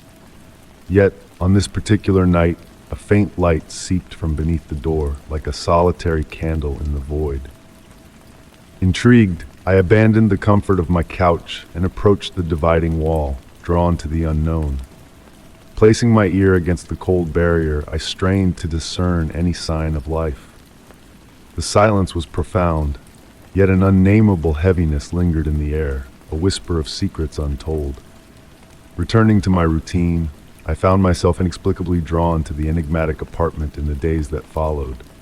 Details, once overlooked, now seized my attention. The absence of mail, the pristine doorknob, the phantom rustle of unseen movements in the dead of night. Curiosity blossomed within me, a relentless vine creeping through my thoughts. Delving into the building's history, I uncovered a trail of obscurity. The apartment had been leased for 2 decades, yet its occupants remained a shadowy enigma. The elderly janitor, a beacon of knowledge in a sea of uncertainty, shared tales of rent payments arriving in anonymous envelopes, veiled in secrecy. One fateful night, the haunting melody of a piano drifted through the walls, a spectral echo of bygone days. Startled from my slumber, I sought solace in the music, only to be met with silence as cold as the night itself. The next morning, a chance encounter with a neighbor revealed a startling truth. The apartment had never housed a piano, a revelation that fueled the flames of my curiosity. As the days unfolded, I unearthed more peculiarities, a chilling absence of warmth on winter nights, a doormat perpetually untouched by rain. And then one evening, the door stood ajar, a gateway to the unknown.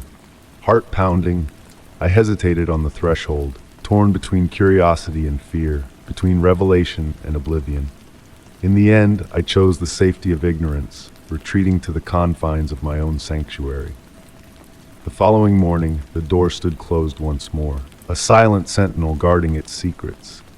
And so a silent pact was forged. I would not disturb the mysteries that dwelled within. Since that night, I have lingered at the threshold, a silent observer of the enigma next door. Sometimes, in the hush of the night, a haunting melody caresses my ears, a reminder of the unseen presence that lingers beyond the veil. I have made peace with the unknown, finding solace in the comforting embrace of uncertainty. In a world consumed by clarity and logic, there is a rare beauty in the unknowable, a serenity in the mysteries that defy explanation. And so I embrace the enigma, finding solace in the silent whispers of the night, in the gentle dance of shadows that play upon the walls. Story 29. The heavy rain outside played a soothing symphony on the roof of my quaint country house, setting the stage for another solitary evening. As drops cascaded down the window panes, intricate patterns emerged and danced in the soft glow of the candlelight I had lit to push back the encroaching darkness. A gentle breeze swirled through the garden, rustling the leaves in a calming, natural melody. Nestled in my favorite armchair, cradling a warm cup of tea, I absent-mindedly observed wisps of steam curling gracefully into the air. Familiar sounds enveloped the house, the gentle creaking of aged wood, the rhythmic ticking of the hallway clock, the whisper of wind finding its way through unseen crevices. Everything appeared normal, yet an inexplicable sense of unease began to settle over me. It was as I savored my tea that I caught sight of something peculiar. The upstairs bedroom window, reflected in the hallway mirror, emitted a peculiar glow, as though a candle flickered within. But I knew for certain that no light source occupied that room. Setting down my cup on the nearby table, I rose slowly and made my way towards the staircase. Each wooden step groaned under my weight, a sound I had grown accustomed to over the years. But that evening, each creak resonated differently, almost as if the house itself sought to convey a message. The air grew chillier with each step, and a thin veil of dampness clung to the walls of the upper corridor. Upon reaching the bedroom door, I hesitated before pushing it open. The brass handle felt frigid to the touch, sending a shiver down my spine. The door swung open with a faint squeak, revealing the room shrouded in shadows. The window, the same one I had seen in the mirror, remained closed. Yet, to my astonishment, the lock began to shift of its own accord, as if nudged by unseen hands. Slowly, almost hypnotically, the window started to open, inch by inch, devoid of any visible force propelling it. The gentle breeze that wafted in did not account for the window's motion, and the air it carried bore a sweet, ancient fragrance reminiscent of dried flowers and aged timber. Approaching cautiously, I watched raindrops enter the room, forming tiny puddles on the wooden sill. To my amazement, the drops defied gravity, swirling in the air before softly alighting on the floor. Amidst this inexplicable display, my gaze was drawn to movement on the window glass. Invisible fingers seemed to etch letters onto the fogged surface, words materializing slowly, too indistinct to decipher. The curtains swayed as if stirred by an unseen breath, their motion akin to the rhythmic rise and fall of slumbering lungs. Moonlight filtered through rain-laden clouds cast shifting shadows on the walls, each shadow a silent narrator of untold tales. Extending a hand towards the window, I felt the cool outside air caress my fingertips.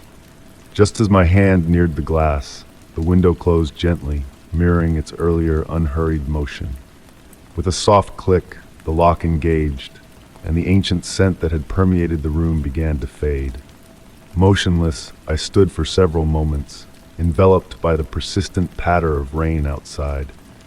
The room had reverted to its normal state, yet a subtle shift lingered in the air. It was as though the house had revealed a glimpse of another realm, a world parallel to our own, glimpsed only when the boundary between reality and enigma thins to a fragile veil of silk. Since that fateful night, whenever rain falls, I find myself seated in my armchair, gazing at the reflection of the upstairs window in the hallway mirror. Sometimes it remains still, while on other occasions, it opens gradually in a silent ritual that has woven itself into the fabric of my existence. The source of this phenomenon remains a mystery, but I have come to embrace it as a part of the enigma that binds me to this ancient abode, a secret shared solely between myself and these time-worn walls. And on the stillest of nights, when the wind whispers through the trees and the rain descends like a gentle lullaby, I almost sense a familiar presence, a spectral guardian watching over me from beyond, manifesting through a window that opens of its own accord. Story 30.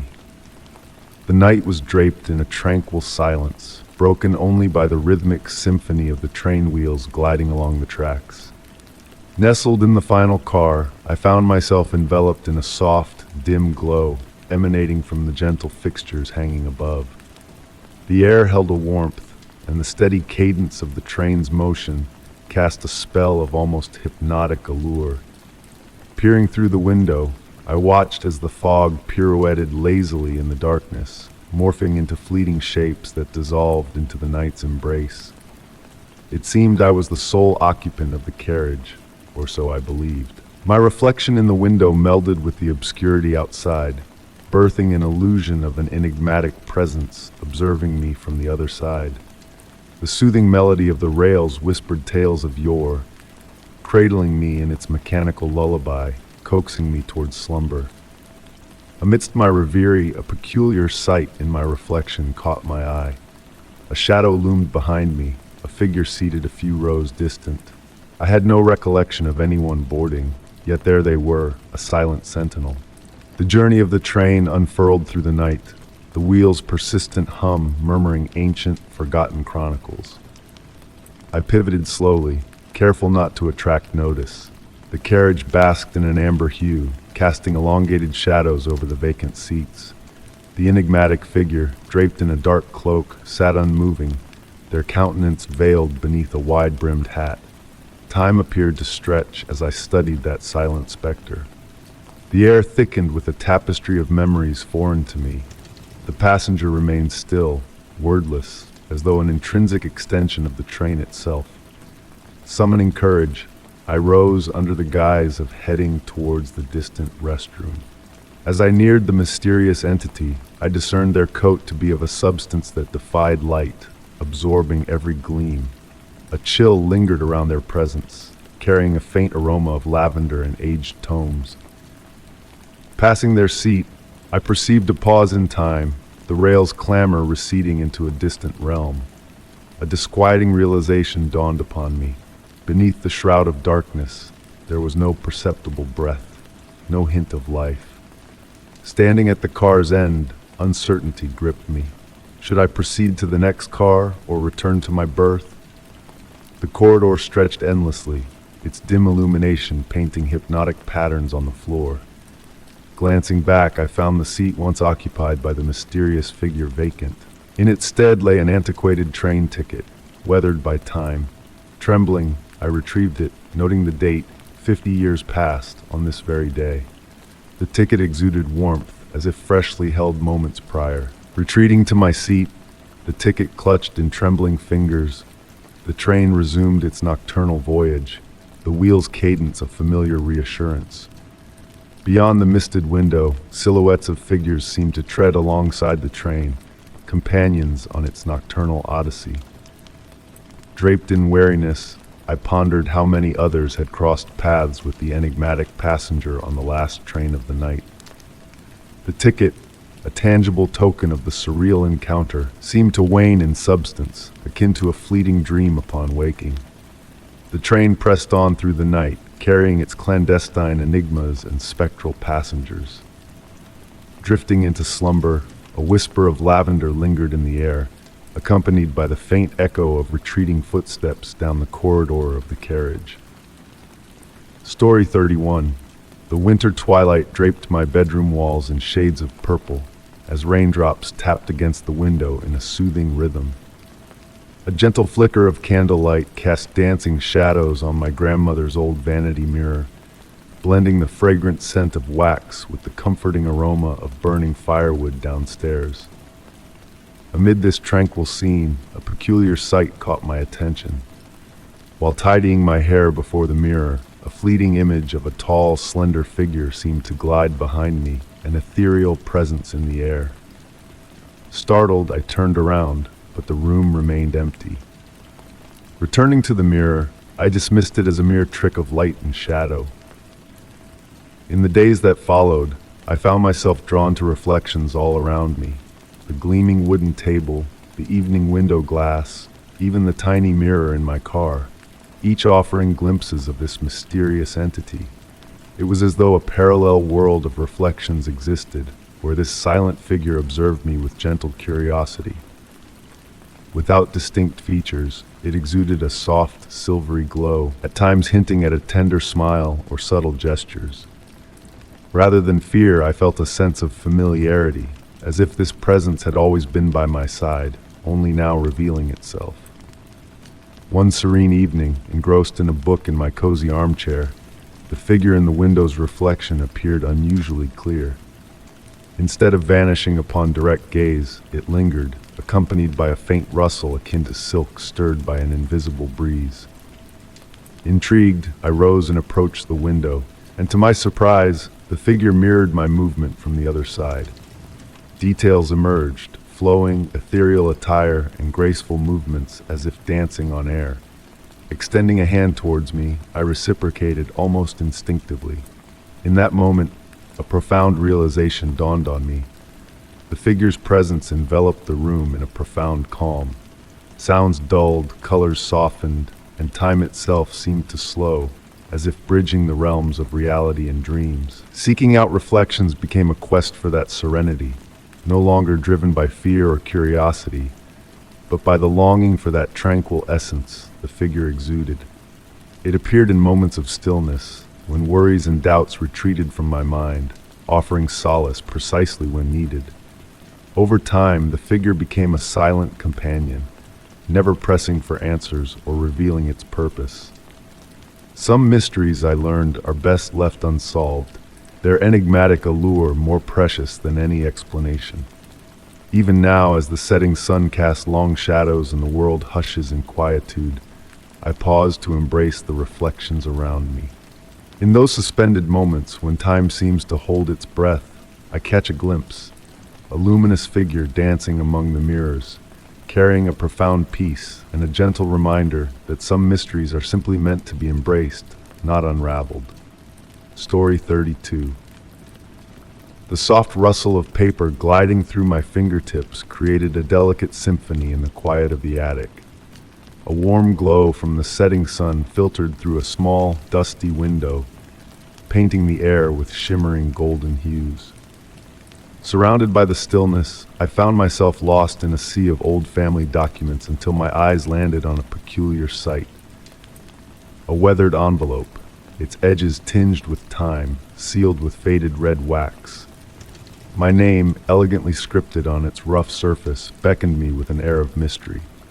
Perching myself on a worn wooden chair that groaned under my weight, I inhaled the scent of history that lingered in the air. A blend of ancient books and aged wood, accompanied by a gentle breeze that rustled the leaves of the grand tree outside. The envelope felt weighty in my hands, as if harboring secrets beyond the confines of its yellowed pages. With a sense of reverence, I broke the seal, the crackling of wax echoing softly in the room's hushed embrace. Within the envelope lay several delicate pages, as thin as gossamer, adorned with the same graceful handwriting. The date at the top transported me 50 years back, to a time before my own existence. The opening words seized my attention. My dear future grandchild. As I delved into the contents, the sunlight waned, yet I made no move to illuminate the room, for the words on the pages seemed to emit a gentle inner glow. The narrative unfolded, painting a portrait of a woman unknown to me, my grandmother. She spoke of a peculiar inheritance within our lineage, a gift that surfaced sporadically under specific celestial alignments and atmospheric conditions. She described how, on certain enchanted nights when the moon hung full and the wind whispered from the north, certain family members could catch glimpses beyond the veil of time, not vividly, but through ethereal sensations and blurred visions akin to reflections on rippling waters. In mesmerizing prose, my grandmother detailed her foreknowledge of my existence, envisioning me in that very attic, unraveling her letter. A chill traced my spine as I read on, the narrative evolving into an intimate confession. She recounted her attempts to wield this gift for the family's protection, a beacon through life's darkest passages, yet each glimpse into the future exacted a toll on her very essence. Within the attic's silence, time itself seemed to halt, casting elongated shadows that danced with the memories enshrined in those aged pages. The letter unfurled prophecies that intertwined with my own life experiences, some already etched in my past, while others lingered on the horizon of the unknown. As I progressed, the handwriting subtly transformed, hinting at strain and uncertainty with each stroke. The final page, a tapestry of faded ink, bore a message of pivotal significance, a juncture where the ancestral gift would manifest within me. Pausing, I glanced towards the window, now shrouded in the night's embrace, the full moon emerging from behind veils of drifting clouds. A gust of wind teased the glass panes, carrying whispers of imminent rain. Returning to the conclusion of her missive, I deciphered my grandmother's fading script, her words gleaming as though freshly inscribed. When you heed the call, the letter whispered its final plea, you shall discern your path. The gift is not a burden, but a sacred duty. As I have done for you, so must you script a letter never sent, yet destined to reach its recipient when the stars align. Tenderly folding the pages, I nestled them back into the envelope. The wind outside intensified, causing the wooden floor to sing in protest. Rising from my seat, I drifted towards the window, my reflection melding with the moon's ethereal glow in a dance of shadows and light. In a fleeting breath, I fancied another figure in the glass, that of an elderly woman, her smile serene and knowing. Blinking, she vanished, leaving behind a blank sheet of paper and a pen on the desk where emptiness had reigned. Seated once more, the silver moonlight caressing my frame, I grasped the pen, its nib poised to inscribe the tale yet untold, my dear future grandchild. Story 33. The rain softly tapped against the windows of my study, a soothing melody blending with the crackling of the fireplace. Nestled in my favorite armchair, I gazed absent-mindedly at the new addition adorning the wall, an antique painting portraying an autumn landscape. Discovered in a quaint antique shop, its warm hues and mysterious aura had drawn me in. The aged golden frame shimmered in the flickering firelight, casting dancing reflections around the room. On that stormy evening, as the tempest outside grew stronger, a peculiar sight captured my attention within the painting. The leaves seemed to stir, as if brushed by an unseen breeze.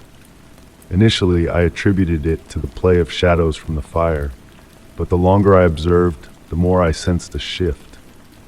The colors deepened, growing vivid, and the path meandering through the canvas extended beyond its painted confines. Rising slowly from my chair, I approached the painting. An unusual coolness enveloped it, stark against the warmth of the fire. Running my fingers over the canvas, I noticed a smooth, almost silky texture unlike any oil painting. A scent of damp earth and wet leaves wafted from the frame, disorienting my senses. Amid my scrutiny, movement flickered in the upper corner of the painting. Something stirred among the branches, not a mere trick of light, but a deliberate motion, as if a hidden presence lurked amidst the painted foliage. Curiosity, not fear, quickened my pulse. Stepping back, I discerned the brushstrokes shifting, crafting new paths and forms in the landscape. Trees swayed subtly, responding to an unseen wind. In the distance, a faint outline emerged, a small stone house with a glowing hearth and illuminated windows. I pondered if inhabitants dwelled within that painted abode, and whether they glimpsed me, an observer transfixed by their world beyond the magical window of the painting. Surprisingly, this notion didn't unsettle me. Instead, it brought a sense of tranquility, as if I had unearthed a portal where reality and fantasy intertwined harmoniously. As night deepened, the painting continued its metamorphosis. Autumnal hues pulsed in a mesmerizing rhythm, unveiling shades previously unseen. The distant house sharpened in detail, an inviting sanctuary aglow in golden light. I wondered about the lives within, pondering if they too observed me from their painted realm. Hours drifted by, the painting unfolding its mysteries with patience. Figures occasionally traversed the path, their presence ephemeral as fleeting shadows. Each attempt to focus on them dissolved them like wisps of a dream upon waking. With dawn's arrival, painting the sky in hues of pink, the artwork slowly reverted to its original state. The leaves stilled, colors settled, and the distant house dissolved into morning mist. Only the lingering fragrance of damp leaves remained, a whisper of the nocturnal enchantment I had witnessed. Since that night, I returned to my armchair daily, watching the painting with anticipation. Sometimes it divulges its secrets, while other times it remains silent like any ordinary artwork. Yet I know beneath that canvas lies a world that stirs only when the world slumbers, beckoning those patient enough to observe. Story 34. In the early hours of the morning, the autumn garden was veiled in a delicate shroud of mist, enveloping the earth in a hushed embrace. As I moved gracefully among the fallen leaves, the chill air kissed my skin, carrying the fragrance of moist soil and the freshly bloomed chrysanthemums that adorned the earth. A profound stillness lingered, broken only by the soft murmur of dried leaves beneath my feet, and the occasional serenade of an early bird greeting the dawn. My steps led me to the weathered stone bench, and there, amidst the golden foliage, a glimmer caught my eye. A subtle sheen, akin to a dewdrop capturing a sliver of sunlight, beckoned me closer. Kneeling down, I brushed aside the damp leaves, revealing a treasure hidden within. An antique necklace lay before me, its craftsmanship exquisite, adorned with intricate floral motifs on an oval pendant, crowned by a mesmerizing blue gem that seemed to hold a piece of the sun within its depths. As I cradled the necklace in my palms, its ethereal weight and icy touch sent shivers down my spine. It was a relic of a world unknown to me, a world untouched by time. Living solitary in my abode for over 2 decades, the necklace bore no familiarity with any soul I had crossed paths with. The azure gem continued to radiate a peculiar luminosity, as if whispering secrets of forgotten realms. That night, after tenderly cleansing the necklace, I placed it by my bedside, where the moon's gentle glow danced upon its surface, casting intricate patterns on the walls of my chamber. Throughout the night, I stirred from slumber, captivated by a distant melody that floated through the air, akin to a long-lost memory resurfacing. With the morning light, I noticed the necklace had shifted on the nightstand, as though a phantom hand had repositioned it. The once radiant blue gem now appeared subdued, yet as I held it, a subtle warmth emanated from its core, a stark contrast to the cold touch it had offered before. Curiosity ignited within me, prompting a quest for the necklace's origins. Days passed, marked by subtle disturbances in my home, the kitchen table adorned with displaced objects, the family portraits askew, and the haunting melody growing more distinct yet elusive. One twilight, as I sat immersed in a tome, the melody of the music box resonated once more, accompanied by the echo of delicate footfalls from above. Ascending the stairs with bated breath, I wandered through the rooms, discovering a forgotten guest chamber housing an enigmatic wooden box adorned with floral engravings mirroring the necklace's design. Nestled within rested a weathered photograph of a young woman donning an identical necklace, a faint inscription on the reverse evoking memories of joy in the garden. Henceforth, the nocturnal lullaby of the music box wove through the halls, a comforting presence amidst the enigma that enveloped me. In the tranquil evenings of autumn, a spectral figure flitted among the trees, a fleeting glimpse of a bygone era seeking to materialize. The woman in the photograph remained a mystery, her tale lost to time, yet the necklace remained a silent guardian on my nightstand. On nights veiled in silence, under the watchful gaze of the full moon, whispers of laughter intertwined with the music box's melody, a poignant echo of forgotten bliss embraced by the passage of time.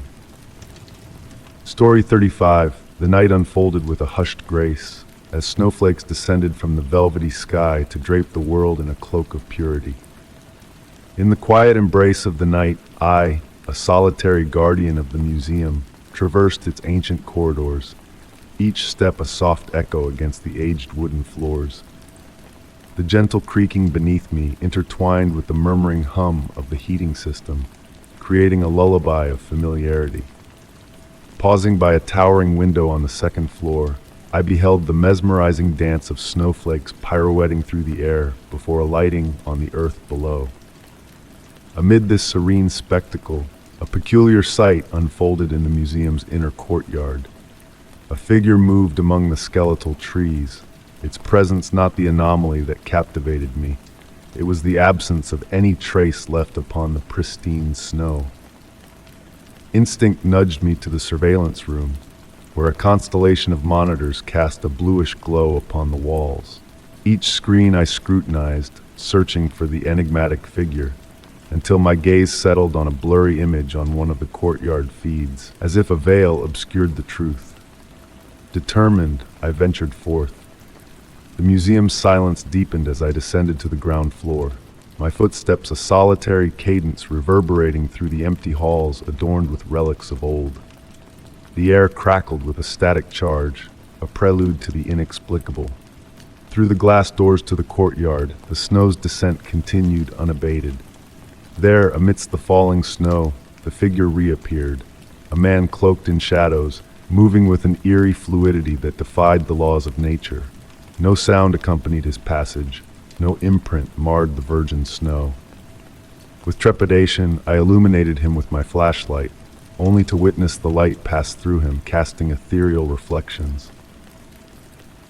Turning towards me, the man's visage was a nebulous enigma, devoid of definition like a specter of mist. Balancing on the threshold of professional duty and primal fear, I observed as he glided, soundless, towards me. With each step, the air grew frigid, my breath crystallizing in the icy atmosphere. As the figure drew near, reality itself seemed to warp in his wake. Objects lost their solidity, leaves suspended in time and space. Halting before the glass door, his formless face seemed to regard me with a familiarity that transcended time. A hand extended towards the glass, not in menace, but in an almost welcoming gesture. Inscribed upon the frosted window, intricate patterns emerged.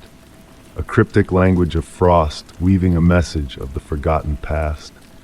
Struggling to decipher the enigmatic symbols, a distant tolling of bells momentarily diverted my attention. When my focus returned, the figure had vanished, leaving behind a courtyard unstirred by human presence. Days turned into weeks, and I revisited the security footage in vain, finding only the silent descent of snow in the empty courtyard. Yet, on nights veiled in snow and silence, I am drawn to that same glass door, seeking the elusive figure that defies comprehension. In moments when the light dances just so, and snowflakes descend in harmony, a shadowy form flits through my periphery, a whisper of the mysterious encounter. I ponder whether that ethereal visitor was a harbinger of truths beyond our grasp, reminders of mysteries that, like footprints in the snow, leave no trace, just like the man on that fateful night. Story 36. In the depths of night, a mysterious sound roused me from slumber. It was the rhythmic ticking of a pendulum, echoing through the darkness like a mechanical heartbeat. Each tick marked the passing of time in a place unknown to me. Slowly, my heavy eyelids lifted to reveal a room bathed in the soft glow of twilight. Nothing seemed familiar in the space. I found myself reclined on an antique burgundy velvet couch, its once plush surface now showing signs of age. A peculiar scent lingered in the air, a blend of aged wood, dried flowers, and a hint of something elusive. The dim light filtered through ornate brocade curtains, casting intricate patterns on the worn Victorian wallpaper. As my eyes adjusted to the low light, I began to discern the details of the room. Silent, dark wood furniture stood sentinel in the corners, while a massive bookshelf dominated one wall, its leather-bound volumes untouched for years. A delicate porcelain teacup sat on the small table beside me, steam still rising from its contents. Rising from the couch, my body protested the movement as though I had been asleep for an eternity. Every step on the Persian rug produced a muffled sound as I made my way to the window. Pulling back the heavy curtains, I gazed out into a misty garden where shadowy shapes of trees swayed in the evening breeze. A reflection in the glass revealed a startling detail. I was clothed in garments that did not belong to me. A linen shirt, a brocade vest, velvet trousers, all tailored to perfection but of a bygone era. Trembling, I traced the fabric with my fingertips, marveling at its quality.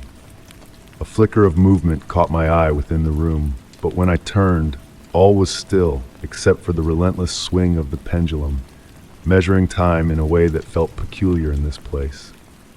Determined to unravel the mysteries, I ventured outside the room. The door creaked open, revealing a long, dim hallway adorned with portraits of unfamiliar faces, their eyes seeming to track my every move. The wooden floor groaned beneath my weight, the sound magnified in the surrounding silence. Ascending a cold staircase to the upper floor, I felt a chill settle in the air, a chill that felt oddly familiar. Along the hallway, closed doors bore brass nameplates with inscriptions obscured by dim light. A haunting melody reached my ears, delicate piano notes drifting like whispers. The music seemed to emanate from the last room at the end of the hallway, beckoning me closer. As I approached, the ethereal notes faded into the distance. Pushing open the final door, I found an empty room, save for a grand piano draped in a white sheet. No one sat at the keys, yet the room resonated with the ghostly remnants of the mysterious melody. With trembling hands, I unveiled the piano and discovered an aged photograph resting on the ivory keys. In the fading light, the photo depicted the same room in a different era. And there, seated at the piano, was a figure that mirrored my own reflection, a version of myself from a century past, clad in the same antiquated attire I now wore. Descending the stairs, a strange calm settled over me despite the surreal circumstances. The pendulum's steady rhythm now seemed to synchronize with the beating of my own heart. Seated once more on the velvet couch, the teacup beside me still exuded warmth. Peering into the amber liquid, a realization washed over me. I may have never truly awakened, instead stepping into a dream woven long ago by another soul. The pendulum ticked on, counting the seconds of a time that may have existed only in this enigmatic house. I sipped the tea, savoring its familiar taste as the fog outside enveloped the garden, blurring the lines between reality and reverie. Somehow, I knew I belonged in this unfamiliar dwelling, a place that seemed to have anticipated my arrival all along. Story 37. The gentle murmur of autumn rain tapped lightly against my office window, creating a soothing background as I delved into my work in the cozy confines of my study. It was one of those serene evenings when the world outside seemed to hush, cloaked in a quilt of raindrops that wove a natural, almost hypnotic melody. The warm glow from my desk lamp bathed the weathered pages of ancient manuscripts, each holding a piece of the city's historical tapestry. And it was on such an evening that she appeared for the first time. A solitary figure emerged, crossing the square below, shielded by a vibrant scarlet umbrella that stood out against the muted canvas of autumnal grays and browns. Her movements held a peculiar grace, a rhythmic dance that harmonized effortlessly with the falling rain.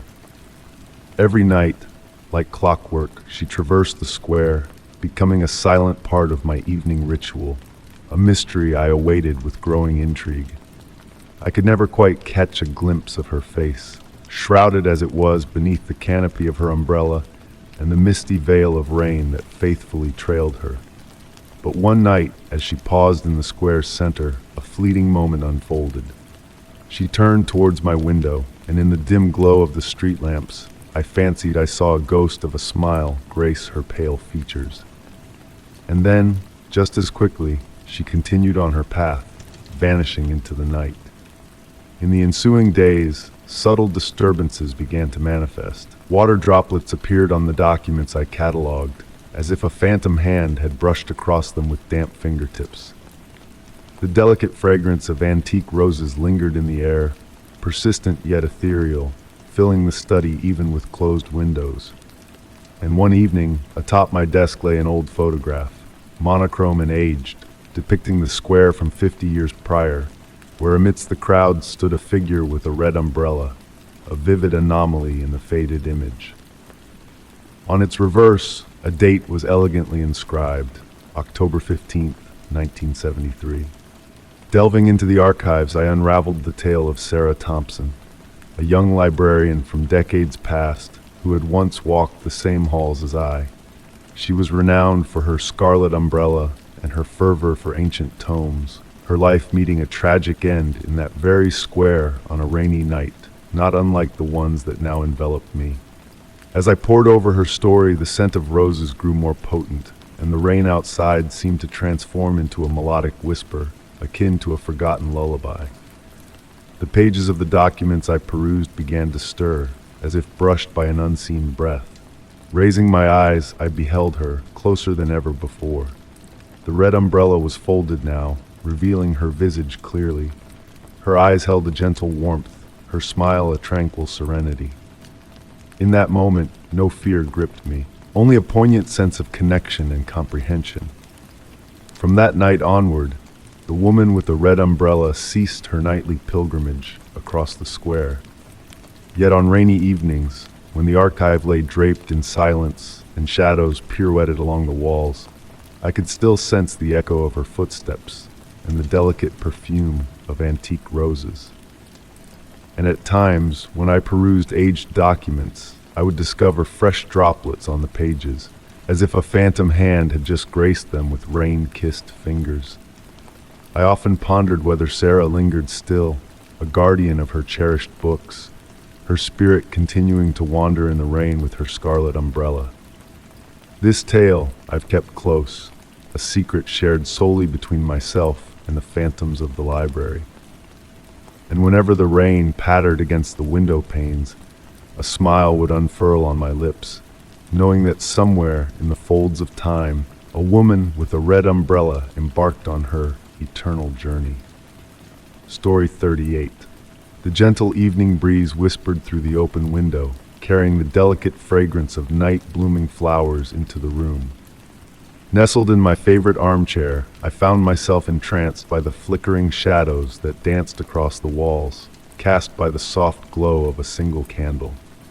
Beside me, resting on the small table, was my beloved old Polaroid camera, a cherished heirloom from my grandmother. Though it had been ages since I last used it, a strange impulse stirred within me to pick it up that very night. The familiar weight of the camera in my hands brought a sense of solace as I gazed at it in the dim light. Almost instinctively, my fingers found their way to the shutter button, a gesture I had performed countless times before. Without overthinking, I aimed the lens towards the darkest corner of the room and clicked. The sudden flash illuminated the space momentarily, followed by the familiar mechanical hum as the photo slowly materialized.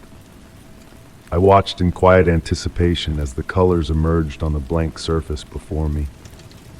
To my surprise, a peculiar anomaly caught my eye. Nestled in the corner I had captured, a vague figure materialized in the developed image. Though its form was hazy, it seemed to hover in the air like a wisp of smoke taking on a faint human shape. Instinctively, I glanced towards the corner of the room, only to find emptiness staring back at me. Intrigued by this enigma, I decided to take another photo in the same direction. The subsequent image revealed a different scene altogether. The figure appeared more distinct this time, as if it had drawn nearer to the lens. I could discern the outline of a face, albeit blurred and undefined.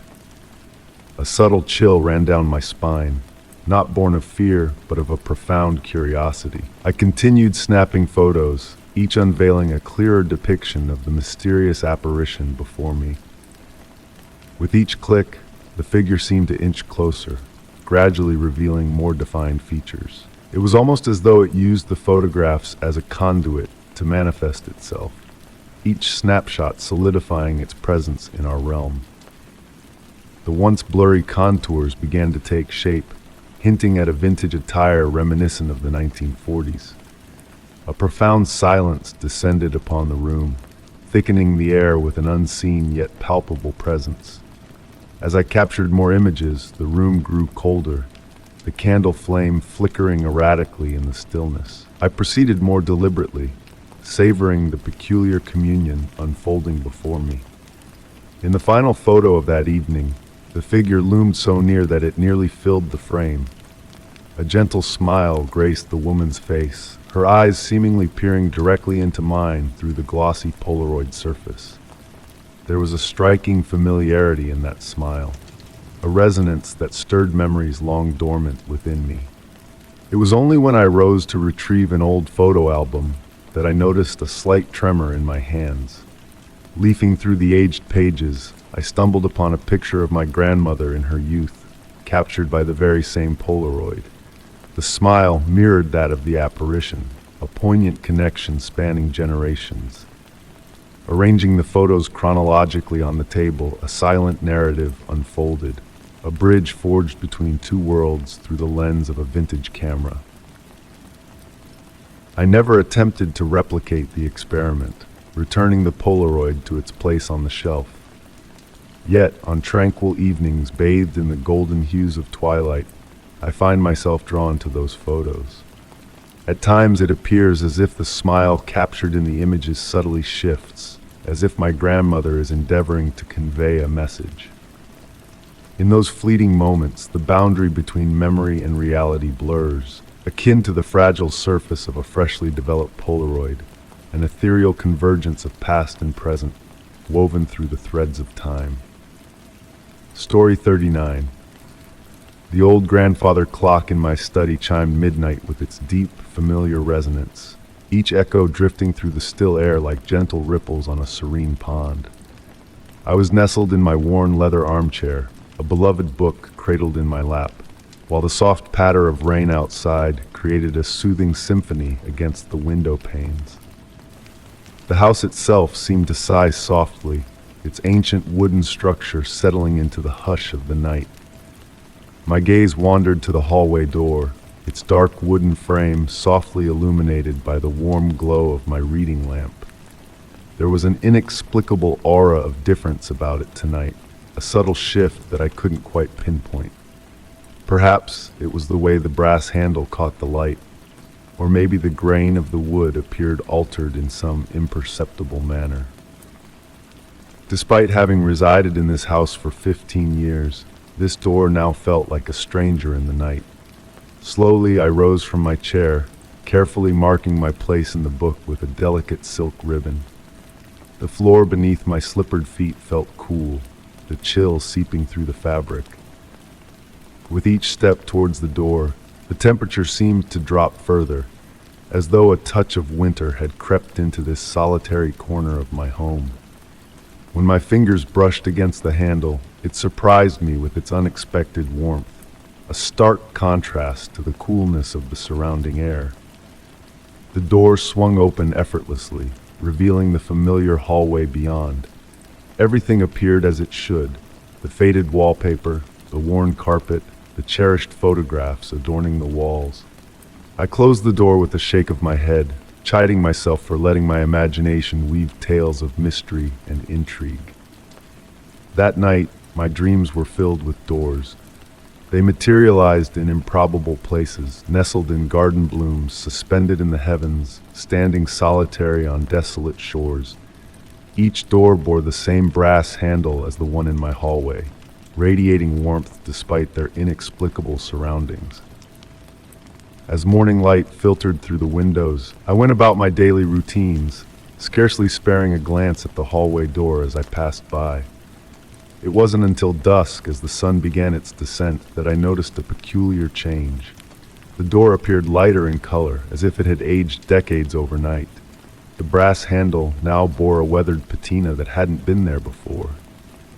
Intrigued, I approached the door once more, this time scrutinizing it with a photographer's eye for detail. Yes, the wood was undeniably altered, lighter, with a unique grain pattern unknown to me. Even the hinges had transformed, shifting from their customary iron black to a burnished copper hue. Yet upon opening the door, the hallway remained unchanged. Night after night, the door continued its subtle metamorphosis.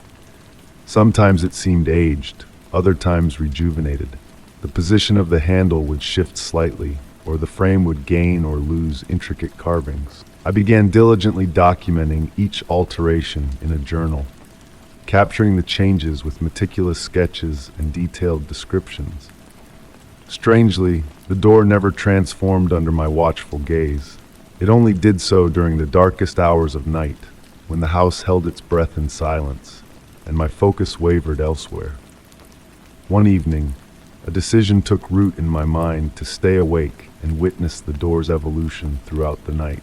I positioned my armchair to face it directly, brewed a pot of robust tea, and settled in for my vigilant observation. The steady tick-tock of the grandfather clock marked the passing hours as I watched intently, my eyelids growing heavy but my resolve unwavering. At precisely 3:17 a.m., according to my timepiece, the lights in my study flickered momentarily. In that ephemeral darkness, a subtle shift in the room's atmosphere caught my attention. When the light steadied, the door had transformed once more. The warm oak had morphed into rich mahogany, with delicate silver inlays dancing across its surface, creating an illusion of movement when viewed askance. Compelled by curiosity, I rose from my chair, drawn to the newfound intricacies. My hand hovered near the handle, now intricately carved from crystal instead of brass, hesitating before making contact. A soft hum permeated the air around the door, akin to the fading resonance of a struck bell. And then I realized something peculiar. The door bore no keyhole. In fact, it never had one in any of its iterations. Yet every morning, as I traversed through it, a keyhole had always been present, just beneath the handle. This fact I was certain of. The following day was consumed by a search through my journal entries, scouring for any mention of the elusive keyhole. To my astonishment, there was none. Had I overlooked such a fundamental detail, or was there a deeper mystery at play here? The question lingered in my mind like a half-remembered word on the tip of my tongue. Now, each evening spent in my study is tinged with contemplation of that enigmatic door and its nightly transformations. At times, I catch fleeting glimpses of alternate hallways through the slender gap beneath it, corridors adorned with different carpets, wallpapers, and photographs. Yet upon opening the door, it always reveals my familiar hallway. I've entertained the idea of rearranging the photographs to test the authenticity of my reality. But an unspoken caution holds me back, a whispered warning from the recesses of my mind that advises against delving too deeply into the spaces between what we perceive and what may truly exist. The door continues to change, each night unveiling a new variation. I've grown accustomed to its silent evolution, even finding a certain fondness in its shifting nature. Sometimes I ponder whether it is truly the door that transforms, or if it is my perception that alters with each viewing. Perhaps both are valid, or perhaps neither holds the truth. What remains certain is that when the grandfather clock tolls midnight and the rain taps against the windows, I am filled with anticipation to discover the new guise my door will assume, and the secrets it may choose to unveil or conceal in the tranquil hours before dawn. Story 40. The gentle symphony of raindrops against my window was a familiar lullaby to my late-night musings.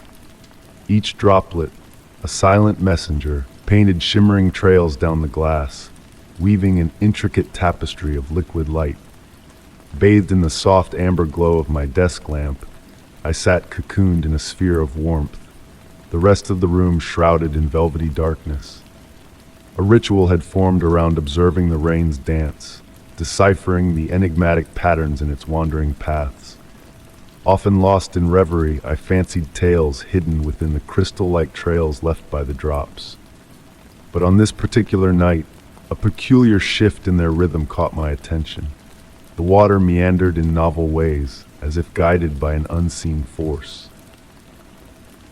Initially dismissing it as a mere trick of fatigue, the hypnotic rhythm of the rain nearly lulled me into the liminal realm between consciousness and slumber.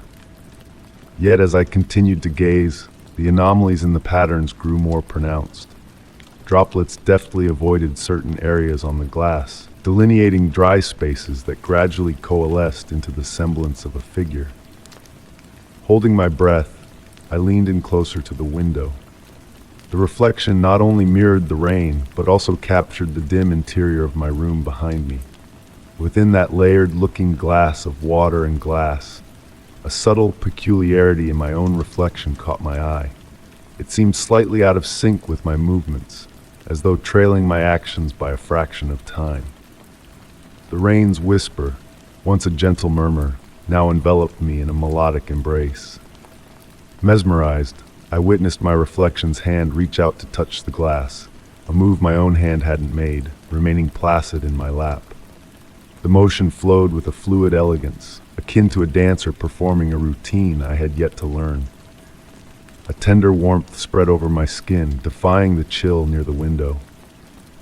Gradually, the features of my reflection began to shift, undergoing subtle alterations that rendered it simultaneously familiar and alien. The eyes that met mine held a profound wisdom, depths that seemed to transcend time itself.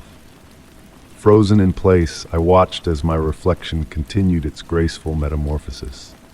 The countenance blurred the boundaries of gender and age, embodying a quality that transcended temporal confines. The rain wove intricate patterns around it, a silver frame defying the laws of gravity, the droplets swirling in perfect circles. A flicker from my desk lamp momentarily dimmed the room, plunging it into a transient darkness. In that fleeting veil of shadows, a presence brushed against me, gentle as a mother's caress. As the light steadied, my reflection reverted to its normal state, mirroring my movements flawlessly. Yet the rain persisted in its circular defiance, a silent testament to the extraordinary visitation. Hours slipped away as I sat by the window, entranced by the rain's whispers, contemplating the inexplicable encounter. The residual touch of that ethereal presence lingered, akin to the echo of a cherished melody, neither menacing nor intrusive. With the approaching dawn, the rain gradually ebbed, leaving behind a window adorned with mundane streaks of water. Now, on rainy nights, I find myself drawn to that window, the pen and paper forgotten on my desk. Occasionally, under the perfect alignment of conditions, when the rainfall forms a flawless mirror, I glimpse that other self observing me through the aqueous veil. A silent understanding passes between us, my reflection and I, acknowledging that some mysteries are destined to be felt rather than unraveled. The rain continues its descent, each drop a harbinger of potential encounters. In those fleeting moments of observation and being observed, I ponder if, in a parallel existence, another iteration of myself sits by their own window, yearning for a glimpse of my world through the silver threads of rain. Story 41. In the stillness of the night, darkness wrapped around the house like a soft, silent cloak. The gentle whispers of the wind rustled through the leaves of the ancient tree in the garden, creating a soothing melody that filled the air. Nestled in the cozy armchair in my bedroom, I observed as shadows gracefully danced upon the walls, illuminated by the flickering lamplight. It was that magical hour when sleep beckoned, yet I found myself strangely resistant to its embrace of late. Night after night, for weeks on end, a recurring dream had woven its way into my slumber with unnerving precision. The room's warmth and the steady ticking of the old pendulum clock lulled me into a tranquil state. My gaze shifted to the open diary resting on the desk, its pages meticulously chronicling every detail of that enigmatic dream. My neat handwriting filled the pages, capturing the same sequence of events each time. A spiral staircase of gray stone spiraling downwards, the distant echoes of water droplets falling, and a grand wooden door adorned with cryptic symbols. As I pored over the diary entries, a detail caught my eye that had eluded me before. In every iteration of the dream, the chill in the air seemed to intensify as I descended the staircase. My fingertips grazed the cold stone, my breath forming ethereal wisps in the frigid atmosphere. Yet what truly set this dream apart was the overwhelming sense of familiarity that accompanied me on this mysterious journey, as if the staircase led to a realm I intimately knew, though it existed only in my dreams. At the staircase's bottom stood the closed door, its surface etched with shifting symbols that seemed to pulse with life under my touch. Each night I drew closer to deciphering the intricate carvings, feeling a subtle vibration resonate through the wood, as if the door itself were sentient. That particular evening, a peculiar object caught my eye in the room. Nestled on the nightstand beside the lamp was an ancient bronze key, its ornate designs reminiscent of the symbols adorning the dream door. Its presence perplexed me, for I could not recall ever owning such an artifact, yet it felt oddly fitting, as though it belonged in my possession. Cradling the key in my hand, its weight grounding me in reality, I settled into bed, anticipation tingling in the air. As sleep washed over me, I sensed a shift in the dream unfolding. The familiar spiral staircase, the echoing water droplets, the biting cold, all played out as before. But this time, as I approached the door, the key in my hand thrummed gently, resonating with the symbols upon the ancient wood. With a steady hand, I inserted the key into the hidden lock, feeling my heart pulse in rhythm with its ancient song. The mechanism turned smoothly, emitting a melodic harmony that seemed to echo through time itself. The door creaked open slowly, revealing not another chamber, but a mirror reflecting the staircase behind me. In the mirror's reflection, the steps ascended instead of descended, a surreal twist that sent a shiver down my spine. Awakening in the soft light of dawn filtering through the curtains, the key still nestled in my palm felt strangely warm, almost pulsating with life. On the open diary lying on the desk, a new page greeted me, its characters resembling the enigmatic symbols from the dream door. They seemed to dance and shift like fluid waves upon the page, beckoning me to unravel their cryptic message. Since that fateful night, the dream has yet to revisit me. The key now rests upon my nightstand, occasionally emitting a faint vibration on quiet evenings. I ponder what awaits at the summit of that mirrored staircase, wondering if one day I will gather the courage to ascend its phantom steps. For now, I find solace in observing the ever-evolving symbols in the diary, their enigmatic dance unfolding in the depths of the night. They weave a tale that eludes my comprehension, hinting at mysteries yet to be unveiled, a story that whispers of secrets waiting to be discovered when the time is right. Story 42. The ocean that night lay still, an eerie calmness enveloping the air. I perched on the veranda of my wooden abode, ensconced in a cozy woolen throw, entranced by the soft murmurs of the waves caressing the shore. The full moon cast its ethereal glow upon the water's surface, painting a shimmering silver pathway that beckoned me to follow its lead into the distant horizon. Amidst my reverie, a peculiar sight caught my eye. A verdant luminescence, almost phosphorescent, swaying amidst the gentle undulations not far from the coast. I rose languidly from the rocking chair, its faint creak a mere whisper in the night. The briny breeze brushed against my face as I descended the weathered steps. The sand beneath my bare soles retained a comforting warmth, defying the lateness of the hour. Drawing closer to the water's edge, where the gentle waves kissed the land, the emerald glow came into sharper focus. An ancient glass bottle, its elegant elongated form cradling a weathered parchment within. Gently, I retrieved the bottle, its surprising weight and salt-encrusted patina adding to its mystique. Moonbeams filtered through the glass, casting hypnotic reflections that danced upon its surface. The cork stopper, sealed with aged black wax, bore the marks of time's passage, yet remained intact. Peering closer, I discerned that the glass held within it tiny crystalline specks, glinting like captured stars in the night sky. Returning to the porch, the warm glow of the oil lamp bathed my find in a soft light as I settled into my favorite armchair. The sea's symphony now seemed to hold a deeper resonance, as if it carried a message meant only for me. With deliberate movements, I began to unravel the seal, the ancient wax crumbling beneath my touch like ash. The cork, remarkably well preserved, yielded to reveal a scent both familiar and enigmatic, a blend of seaweed, aged ink, and something ineffable. Within, the parchment lay, tightly rolled and bound with a faded blue ribbon. A tremor ran through my fingers as I untied the knot. Despite its apparent antiquity, the paper proved surprisingly resilient. Unfurling it, I beheld words tinged with sepia, their script at once familiar yet enigmatic, as if veiled in a language just beyond my grasp. The elegant handwriting bore traces of agitation, some letters distorted as if penned in haste.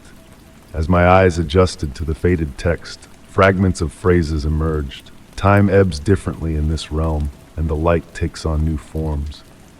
Amidst the lines, unknown constellations and lunar phases intertwined with the script, while at the bottom of the page, a perfect spiral seemed to pulse subtly, drawing my gaze. As I delved deeper into the message, the oil lamp flickered erratically, casting elongated shadows upon the porch that seemed to sway in tandem with the waves. The sea's melody shifted, no longer a gentle murmur but a rhythmic whisper akin to a forgotten incantation. The atmosphere thickened, time itself seeming to slow to a languid pace around me. The final paragraphs, clearer than the rest, hinted at a realm where dreams and reality merged seamlessly, where time flowed like water through cupped hands. The message closed with a chilling directive. If these words find you, know you are chosen. Cast your gaze upon the sea this night. Witness its transformation. Raising my gaze from the parchment, I beheld a moon now swollen in size, its reflection upon the water taking on a geometric elegance. The bottle on the table emanated the same green luminescence, pulsating rhythmically like a slumbering heart. Carefully re-rolling the message and returning it to its glass sanctuary, I left the cork aside. Staring out at the horizon, I pondered if others before me had unearthed similar enigmatic vessels, if they too had succumbed to the ocean's silent allure. The night wore on, a tranquil procession, yet a subtle shift had occurred. Perhaps it was the way the stars mirrored upon the water's surface, or perhaps it was my newfound perception of the world. I lingered on the porch until daybreak, listening to the sea's whispered secrets that seemed to echo through time. The bottle remained, its emerald glow waning with the sun's ascent. Uncertain if I would ever fully grasp the message's import, I sensed a transformation within me that night. Sometimes, under the watchful gaze of the full moon, I still glimpsed that verdant glow pirouetting amidst the waves, an invitation to unearth mysteries that may be best left undisturbed in the ocean's depths. Story 43. In the quiet depths of slumber, I awakened to a world cloaked in a heavy shroud of tranquility. A gentle radiance bathes the room in a pearlescent glow, its source a mystery lost to the shifting hues of the walls. Each glance reveals a different shade, a kaleidoscope of colors that dance in the periphery of my vision. The ceiling stretches impossibly high, vanishing into a velvety darkness reminiscent of a starless night sky, a vast expanse that beckons exploration. Upon the bed of cloud-like softness I lie, the silk sheets whispering a lulling melody against my skin with each subtle movement. A familiar fragrance hangs in the air, elusive yet comforting, evoking memories that slip through my grasp like fleeting shadows. Is it the delicate essence of lavender or the warm embrace of vanilla? The scent defies definition, shifting and morphing with each attempt to capture its essence. Time here is a fluid concept, meandering at its own leisurely pace. Shadows sway and dance, casting intricate patterns upon the walls in a hypnotic symphony of motion. A soft murmur, like a distant sigh or the echo of a slumbering heartbeat, lingers in the background, a comforting presence in the silence that envelops me. Stepping onto the plush carpet, my bare feet sink into its luxurious depths, as if walking on clouds suspended in the ether. The room, sparsely adorned with an ancient dark wood desk, a regal burgundy velvet armchair, and a gilded oval mirror veiled in mist, beckons me to explore its enigmatic depths. Approaching the desk, my gaze falls upon an array of curious objects: a weathered leather-bound diary, a fountain pen brimming with midnight blue ink, and a steaming cup of tea that whispers of forgotten rituals. The diary's pages lie blank, yet beneath my touch I sense the ghostly imprint of words etched in invisible ink, secrets waiting to be unveiled. Seated in the inviting embrace of the velvet armchair, a warmth lingers, as if an unseen presence has just departed. Fixing my gaze upon the wall before me, a subtle pulsing rhythm captures my attention, akin to the gentle ebb and flow of slumbering breath. A door, elusive yet ever-present, taunts my senses as I trace its phantom outline with searching fingertips. Each crack, each imperfection in the walls hints at its existence, elusive as a dream upon waking. The mirror, veiled in mist, offers a tantalizing glimpse of a distorted reflection, where movements lag behind as if caught in a timeless reverie. Time drifts by in languid waves, the room a sanctuary of suspended moments where minutes stretch into hours with ethereal ease. Lost in the dance of shadows, I surrender to the room's embrace, the boundaries between reality and illusion blurring like watercolor strokes on a canvas. As I drift once more into the embrace of slumber, a whisper of uncertainty lingers in the air. Is this room a figment of my dreaming mind, or am I but a fragment of its eternal reverie? In this enigmatic space, where waking and dreaming intertwine like threads of a tapestry, I find solace in the mystery that binds us, the room and I, in an eternal dance of shadows and light. Story 44. The night had enfolded the ancient house in a velvety shroud of hush, disturbed solely by the soft patter of autumn rain tapping against the window panes. Nestled in my cherished armchair, cradling a cup of steaming tea, my gaze wandered absently to the painting hanging on the wall across from me. An heirloom from my grandmother, it depicted a woodland scene at dusk. Though not of great worth, it always held me captivated with its ability to conjure a sense of melancholic tranquility. That particular evening, as the golden glow from the floor lamp cast dancing shadows around the room, I noticed a peculiar anomaly. The painting appeared slightly askew to the right, a deviation from the straight alignment I had always known. Rising slowly, I set my cup down on the nearby table. The wooden floor murmured softly beneath my feet as I drew nearer to the wall. With gentle hands, I straightened the painting, feeling the weathered texture of the antique frame under my touch. Returning to my seat, I resumed reading the neglected book.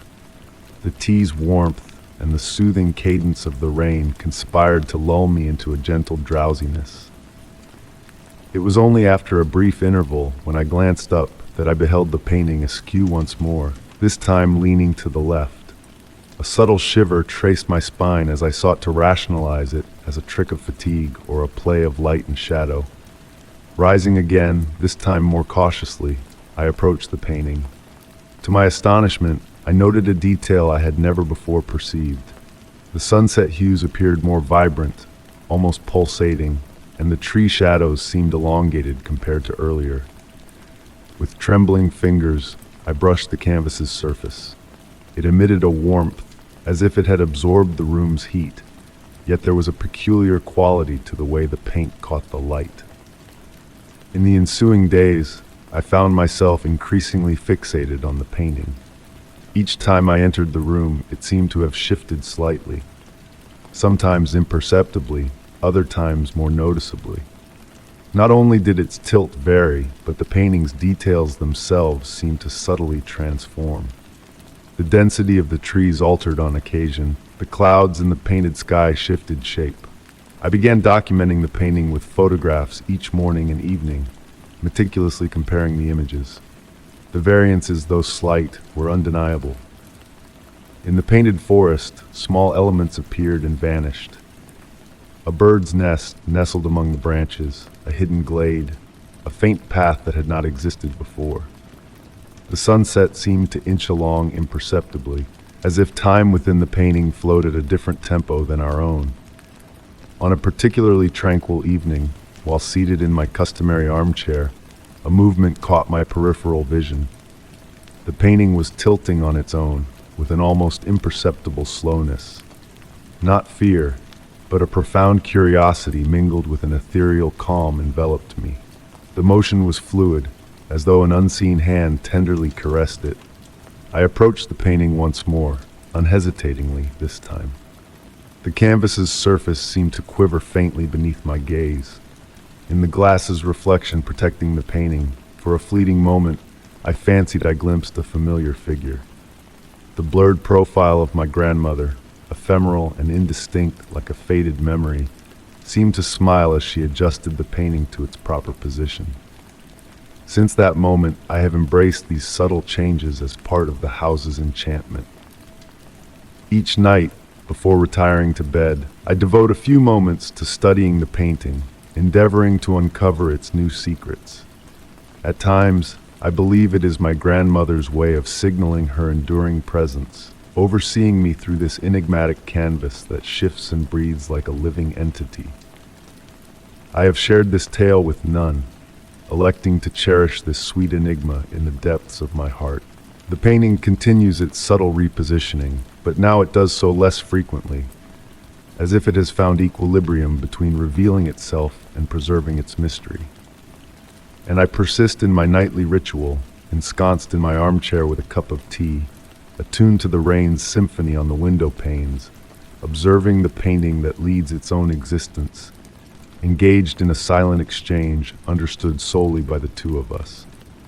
Story 45. The gentle flicker of the candlelight played with shadows on the ancient stone walls as I descended into the depths of the old cellar. Each step I took echoed a familiar creak of the wooden staircase, a sound that had long been a companion on my daily visits to fetch Grandma's preserves. The air held a cool and damp embrace, carrying with it the earthy fragrance of aged wood that stirred memories of my youth. But on this particular evening, a subtle shift lingered in the air. Was it the way the flame danced, untouched by any breeze, or the thin veil of dust that seemed to settle freshly upon every surface, despite my presence just a day prior? The elongated shadows stretched ominously, reaching into the darkness below the stairs, beckoning me onward. Halfway down, a peculiar sensation halted my steps. The shelves, usually confined to a certain length, appeared to extend endlessly before me, shrouded in the dim illumination of the candle. The corridor seemed to stretch beyond its physical limits, evading the reach of the light. Silence enveloped me, broken solely by the rhythm of my own heartbeat and the distant murmur of water trickling through the stones. Driven by an insatiable curiosity that overshadowed my trepidation, I pressed forward. The jars of preserves glimmered faintly in the wavering light, yet their labels bore dates far older than expected. 1980, 1960, 1940, some so faded they defied deciphering. The air grew colder, carrying a musty scent that intermingled with an ancient aroma, akin to forgotten manuscripts. The shelves continued their endless march into the depths, revealing walls adorned not with rough stone but intricate patterns of ancient bricks. Strange symbols etched into the stone perplexed me, their origins lost to time. Pausing before a singular shelf, a jar of peculiar make captured my gaze. Crafted from obsidian glass that seemed to consume light, it bore a label marked with an inconceivable date, 1820. Trembling, I lifted the jar, and in the cellar's hush, a faint whisper, a sound devoid of words, caressed my ears. It resembled the passage of time itself, a murmured secret carried on the wind. Slowly turning, I glimpsed blurred figures flit through the shadows, ephemeral memories on the verge of manifestation. Deciding it was time to retreat, I pivoted towards the stairs, only to find the distance I had traversed elongated beyond reason. The light at the staircase's summit appeared distant, a solitary beacon in the void. Focusing on each step, I ascended, willing calmness into my racing heart, each footfall a whispered prayer. The shelves metamorphosed once more, reverting to the familiar cellar I knew, their contents bearing contemporary dates. The jar from 1820 remained clutched in my grasp, a tangible reassurance of my surreal journey. At last, I reached the top of the stairs, bathed in the warm glow of the kitchen. Placing the jar on the first step, I cast a final glance back into the cellar's shadows. A fleeting movement caught my eye, a distortion in the fabric of time itself, a glimpse of the unseen. Sitting in the kitchen that night, cradling a steaming cup of tea, I pondered the events that had transpired. The jar now read simply, Blackberry Jam 2023. Its contents releasing a scent unlike any other, a fragrance imbued with the essence of time, both sweet and ancient, reminiscent of childhood memories. Whenever I descend into the cellar now, a sense of anticipation lingers, a question hanging in the air. The stairs remain unchanged, the preserves familiar, yet in moments of dim light and profound silence, I sense the cellar's latent mysteries beckoning. Perhaps one day, I shall summon the courage to venture further down that infinite corridor, to unravel the enigma that awaits at the juncture where time loses its hold. Story 46. The night held its own breath, a symphony of whispers, merging with the gentle percussion of raindrops on the rooftop. Stirring from slumber, a a common occurrence in recent nights, I found myself awake at an unusual hour. A soft glow caught my attention on the nightstand beside me, casting a pale light on an object that seemed out of place in my room. An ancient brass key, adorned with intricate designs along its length. Its presence was unfamiliar, yet a sense of belonging washed over me, as though it had always been a part of my existence. The key felt cold and weighty in my hand, its surface sending a subtle tremor through my being. Despite its modest size, it possessed a substantial heft, bearing the weathered sheen of time's embrace. Examining it closely, I noticed its unconventional shape, devoid of the typical teeth of modern keys or the ornate grooves of antique ones. Instead, smooth contours adorned with floral motifs and cryptic symbols reminiscent of a forgotten language graced its surface. Compelled by an inexplicable urge to explore, I rose from my bed, guided by the faint bluish radiance emanating from the key. The house wore a different guise in the night, shadows morphing familiar spaces into enigmatic realms. Each step on the wooden floor whispered a tale of antiquity, while the scent of aged wood and musty pages lingered in the nocturnal air. As I navigated through the rooms, the key's glow acted as my silent guide, beckoning me forward. Drawing near to various doors, I sensed a subtle vibration coursing through my fingers whenever the key approached a wooden surface, hinting at an unseen connection. It was within my study that a peculiar resonance unfolded. The heirloom bookcase from my grandfather seemed to resonate in harmony with the key's energy. As I neared, the key's radiance intensified, casting shifting shadows from the books that adorned the shelves. Tracing the key along the bookcase's edge, a low, almost imperceptible hum filled the air, akin to a melody played on an ancient instrument. The key's vibrations grew stronger, eliciting a response from the wood beneath my touch. Though no visible lock was present, the key appeared to have found its destined counterpart. In that suspended moment, time ebbed and flowed, suffused with an ancient aura. Shadows danced with newfound awareness, and the key pulsed with a rhythmic glow, unveiling hidden patterns within the bookcase's grain. Driven by an instinct beyond comprehension, I pressed the key against the central panel of the bookcase. Without a visible mechanism, a deep sigh-like sound resonated as the wood's surface quivered, revealing fleeting glimpses of faces and places from a bygone era reflected in its polished sheen. With the dawn's arrival, I found myself seated at my desk, the key clasped tightly in my palm. The morning light dispelled the night's mysteries, yet the essence of my nocturnal encounter lingered. The bookcase stood unchanged, a silent sentinel of the past. In the ensuing days, the key lost its ethereal glow but retained its enigmatic weight. On quiet nights, a faint vibration seemed to echo from the bookcase, as if beckoning to the key.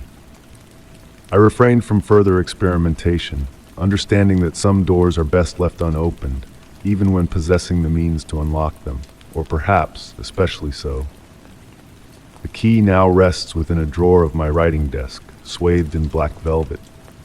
In moments of profound silence, its siren call reaches out to me, prompting contemplation on whether it was I who discovered the key, or if it found me, and what untold secrets lie within a key without a lock. Story 47. The rain whispered against the windows of the cozy establishment, weaving a soothing melody with the gentle clinking of cups and the soft murmurs of the few lingering patrons. Seated at the bar counter, I observed the play of dim lights pirouetting on the polished surface of the dark wood. Jack, the bartender, moved with a deliberate grace as he polished glasses, his motions almost hypnotic in their rhythm. That evening, a subtle shift lingered in his gaze, a depth I had never before perceived in my routine visits. His dark eyes held secrets, veiled beneath the facade of preparing my customary lavender tea. Despite his precise movements, a slight tremor betrayed his composure when he placed the steaming cup before me. The delicate fragrance of lavender waltzed through the air, mingling with the aroma of coffee and the aged wood that infused the ambiance. Jack's attention flickered towards a solitary figure ensconced at a far-flung table, their stillness almost merging with the furniture itself. With measured steps, Jack approached to refill my cup, his controlled breathing belying a tension that tinged his voice as he inquired if I desired anything more. In that moment, a disquieting detail caught my eye. A faint reddish stain marred the cuff of his once pristine white shirt, barely visible in the dim glow of the place. Time drifted by at its own pace, accompanied by the steady, hypnotic cadence of rainfall. Patrons trickled out one by one, leaving behind vacant chairs and abandoned cups. Solemn and unmoving, the enigmatic figure in the corner lingered, as though anticipating an eventuality, or a presence. As the night wore on, Jack meticulously arranged the counter, his attention to detail bordering on the verge of obsession, aligning bottles and dusting already spotless surfaces. An unease simmered beneath his motions, while the pendulum clock's relentless ticking underscored the passage of time. Another detail unfurled before me. Nestled among the bottles under the counter lay a weathered notebook, its cover worn with age. When Jack momentarily drifted away to attend to the final patron, my gaze settled upon the yellowed pages of the notebook. The minuscule, precise handwriting chronicled a meticulous record of names, dates, and places in orderly succession. Yet the final pages captured my focus. Cryptic notations, nonsensical numbers, and meticulously drawn symbols that defied comprehension. Footsteps sounded, drawing my attention upwards. The mysterious figure had at last stirred from their solitary vigil, making their way towards the exit. A meaningful glance passed between them and Jack as they traversed the counter, laden with palpable tension. In a fleeting moment, the bartender nodded imperceptibly, and the stranger vanished into the rainy shroud of night. Jack resumed his duties, though a subtle shift in his demeanor was palpable. His once steady hands now quivered as he stowed away the glassware, his gaze adrift in distant contemplation, as though grappling with forgotten memories or suppressed truths. As I readied to depart, Jack halted me with a gentle gesture. "You know," he uttered in a hushed, calm tone, "there are revelations that linger in the shadows of a bartender's domain, secrets best left undisturbed within these walls. Yet the burden of these enigmas grows burdensome to carry alone." He paused, as if weighing each syllable with care. Turning towards him, I noted the flickering light casting ephemeral shadows on his fatigued countenance. The notebook remained ensconced among the bottles, a silent witness to undisclosed verities. Jack mustered a wan smile, devoid of its usual warmth. "Return tomorrow," he murmured. "Perhaps a tale shall be shared, or perhaps not." Emerging into the obsidian night, the rain persisted in its gentle descent. Through the bar's window I glimpsed Jack resuming his meticulous routine, methodical and precise as ever. Yet, beneath the facade of daily rituals, I discerned depths of mystery that might forever elude my grasp. The lights within the establishment dimmed as I departed, allowing darkness to enshroud the enigmatic narratives harbored within those walls. I pondered how many similar chronicles lay concealed behind bar counters, how many taciturn custodians like Jack safeguarded secrets too weighty to disclose. The answer, however, dissolved amidst the tranquil symphony of rain that persisted, steadfast and reassuring in the starless expanse of night. Story 48. The rain softly tapped against the windows of my quaint country home, orchestrating a soothing symphony that harmonized with the gentle creaking of the wooden floor beneath my feet. On this autumn evening, the boundary between reality and fantasy felt fragile, like a delicate veil ready to be lifted. Outside, the leaves swirled in a mysterious dance, casting elusive shadows on the hallway walls through the misty glass. Nestled in my favorite armchair, cradling a cup of chamomile tea turned cold, I found myself entranced by the golden halo cast by the floor lamp's light. A subtle shift in the atmosphere lingered that night, a whisper of something unidentifiable yet undeniably present.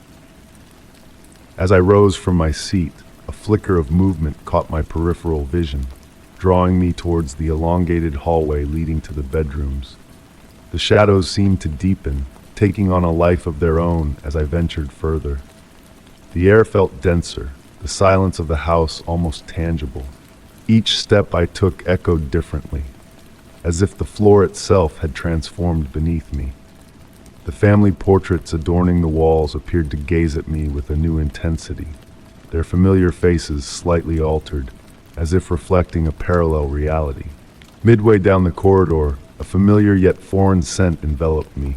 Old books mingled with damp wood, a fragrance not native to my home. I turned to the window, where raindrops had painted intricate patterns on the glass, cryptic designs hinting at a hidden language. And then, amidst the shifting shadows, I saw it. A silhouette darker than the rest, gliding gracefully along the far wall. It bore no source, no tangible form, but moved with a fluidity that defied logic. Mesmerized, I watched as the shadow paused near the guest room door, assuming a ghostly semblance of a human figure. Drawing closer, I sensed a peculiar kinship with this enigmatic presence, a connection beyond words or reason. The rain's whispers now formed a soft murmur, as if sharing a secret meant for my ears alone. Straining to listen, I caught fleeting phrases in an unfamiliar tongue, yet strangely comprehensible. The chill in the air wrapped around me like a comforting embrace, a sensation akin to silk against bare skin on a balmy evening.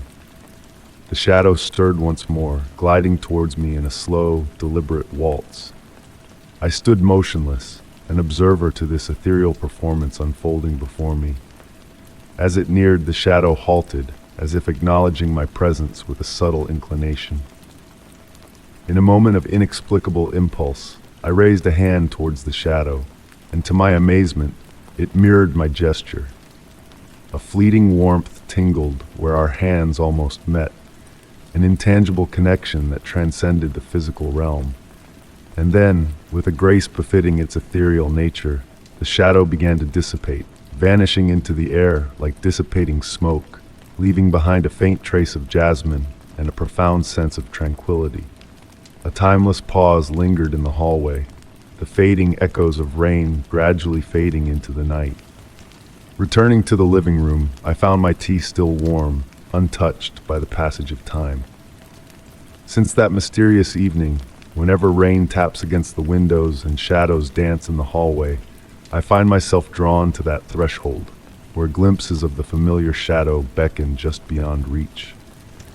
Its enigma remains unsolved, yet it has gifted me not fear, but an acceptance of the inexplicable.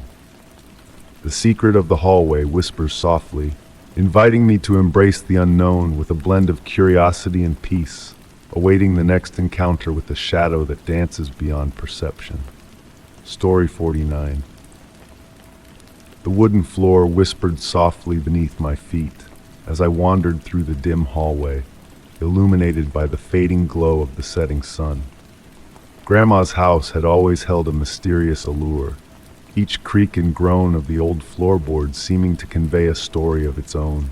The air was heavy with a comforting scent of lavender and aged wood, a fragrance that had lingered throughout the summers of my youth. Yet, on this particular evening, a subtle shift in the atmosphere caught my attention. I paused before the weathered attic door, a detail catching my eye that had previously gone unnoticed. The white paint, worn and chipped, bore peculiar markings upon its surface. Intrigued, I drew closer, realizing that these were not mere random scratches left by the passage of time. They seemed deliberate, forming a pattern as though someone, or something, had sought to communicate a message from within. As the sun dipped below the horizon, casting elongated shadows across the hallway, the house enveloped in a hushed stillness. The only sounds were the steady ticking of the grandfather clock downstairs and the gentle rustle of leaves outside, stirred by the evening breeze. Tentatively, I ran my fingers over the marks, tracing the intricate lines etched into the wood. They appeared almost deliberate, arranged in a methodical and almost geometric fashion. I pondered how many times I had walked past that door without noticing these enigmatic symbols. Grandma had never spoken of any strange occurrences in the attic, yet a faint memory surfaced of her avoidance of those stairs.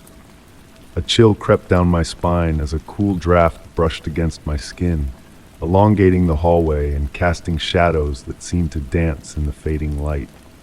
With trembling hands, I retrieved the aged brass key from its hook on the wall. Its ornate floral designs, worn by time, felt cold and weighty in my palm. Slowly, I inserted the key into the lock, the mechanism resisting before finally yielding. A faint, almost imperceptible sound reached my ears, a soft, deep breath that seemed to emanate from beyond the door. My heart quickened as I froze, the breath fading into silence, leaving only the stillness of the house. Flicking on my phone's flashlight, I directed the beam towards the door, revealing hidden details in the shadows. The scratches coalesced into a circular pattern, a spiraling design that drew my gaze towards the center, where a series of numbers had been delicately etched. A memory stirred within me of Grandma's elusive mention of a hidden diary within the house, safeguarding family secrets. The wind outside intensified, the windows protesting against its force, while shadows pirouetted in a spectral ballet. I felt a connection between the numbers on the door and the elusive diary, yet something within me hesitated to proceed. Was it intuition or the silent wisdom passed down through generations of women in my family that held me back? As I retreated slowly, a faint scratching sound seemed to echo from within the attic, gentle, rhythmic, as if someone were patiently inscribing a new message. Glancing back one final time, the scratches on the door seemed to shimmer with a faint, ethereal light in the fading twilight. That night, beneath my covers, I pondered the numbers I had glimpsed, transcribing them into my notebook with a vow to return the following day for further examination. But when morning came, the attic door appeared unmarred, devoid of any traces of the previous night's revelations. Only the brass key, hanging on its hook, seemed to hold a subtle luminescence, hinting at secrets not yet ready to be unveiled. Since that enigmatic evening, each visit to Grandma's house finds me pausing before the attic door. At times, I swear I see the markings reappear in the dim light, or catch the echo of that soft breath from beyond. Yet I have never dared to turn the key again. Some mysteries, it seems, are best left undisturbed, safeguarded within the silence of an ancient home and the memories of those attuned to its whispers. Story 50. The gentle November rain tapped softly against the windows of Grandma Rose's attic, crafting a natural lullaby that always brought a tranquil feeling to my soul. It was a place I had revisited after many years, tasked with organizing her belongings now that she had departed. The scent of aged wood and weathered books lingered in the air, while the dwindling twilight seeped through the half-closed shutters, casting playful shadows on the vintage wallpaper. Nestled in a forgotten corner beneath a thin veil of dust lay Grandma's cherished brass record player, gleaming like a polished mirror from yesteryears. It was a relic of a bygone era, adorned with intricate floral patterns on its mechanical arm and a turntable that remained immaculate. Beside it, a collection of vinyl records stood in orderly rows, encased in time-worn cardboard sleeves. As I flipped through the records, my fingers paused on a particular one. Its cover was stark white, devoid of any title or author, save for a delicate golden border that shimmered in the dim illumination. Though unfamiliar to my memory, I was well acquainted with every record in Grandma Rose's assortment. Driven by an insatiable curiosity, I resolved to play it. The record player sprang to life with a faint, familiar hum that brought solace. Carefully, I positioned the record on the turntable and lowered the arm. Initially, there was only the soothing crackle of vinyl, then the music commenced. It was a melody entirely new to my ears, a waltz performed on the piano, yet there was an enigmatic quality to the way the notes intertwined. The music seemed to subtly transform with each rotation of the record, as if the notes rearranged themselves into novel harmonies. I closed my eyes, surrendering to that peculiar composition.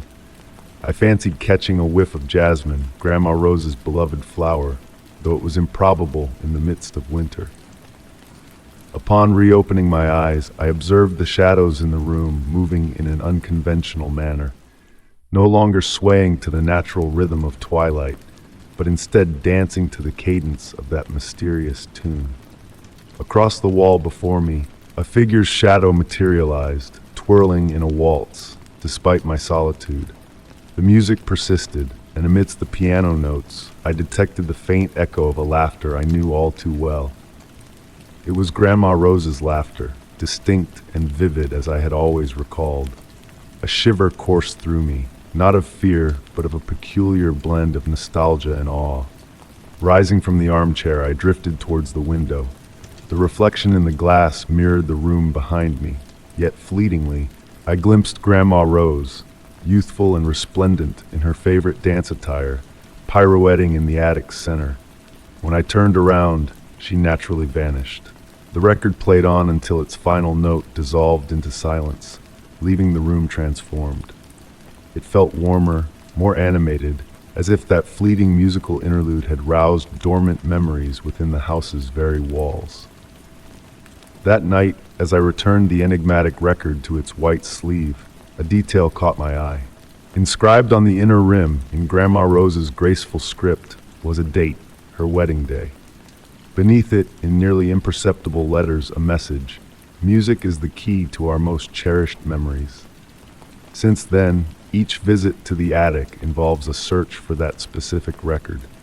Sometimes it reveals itself effortlessly, while other times it seems to play hide and seek among the other vinyls. And with every listen, the melody subtly alters, as if harboring endless variations of the same memory.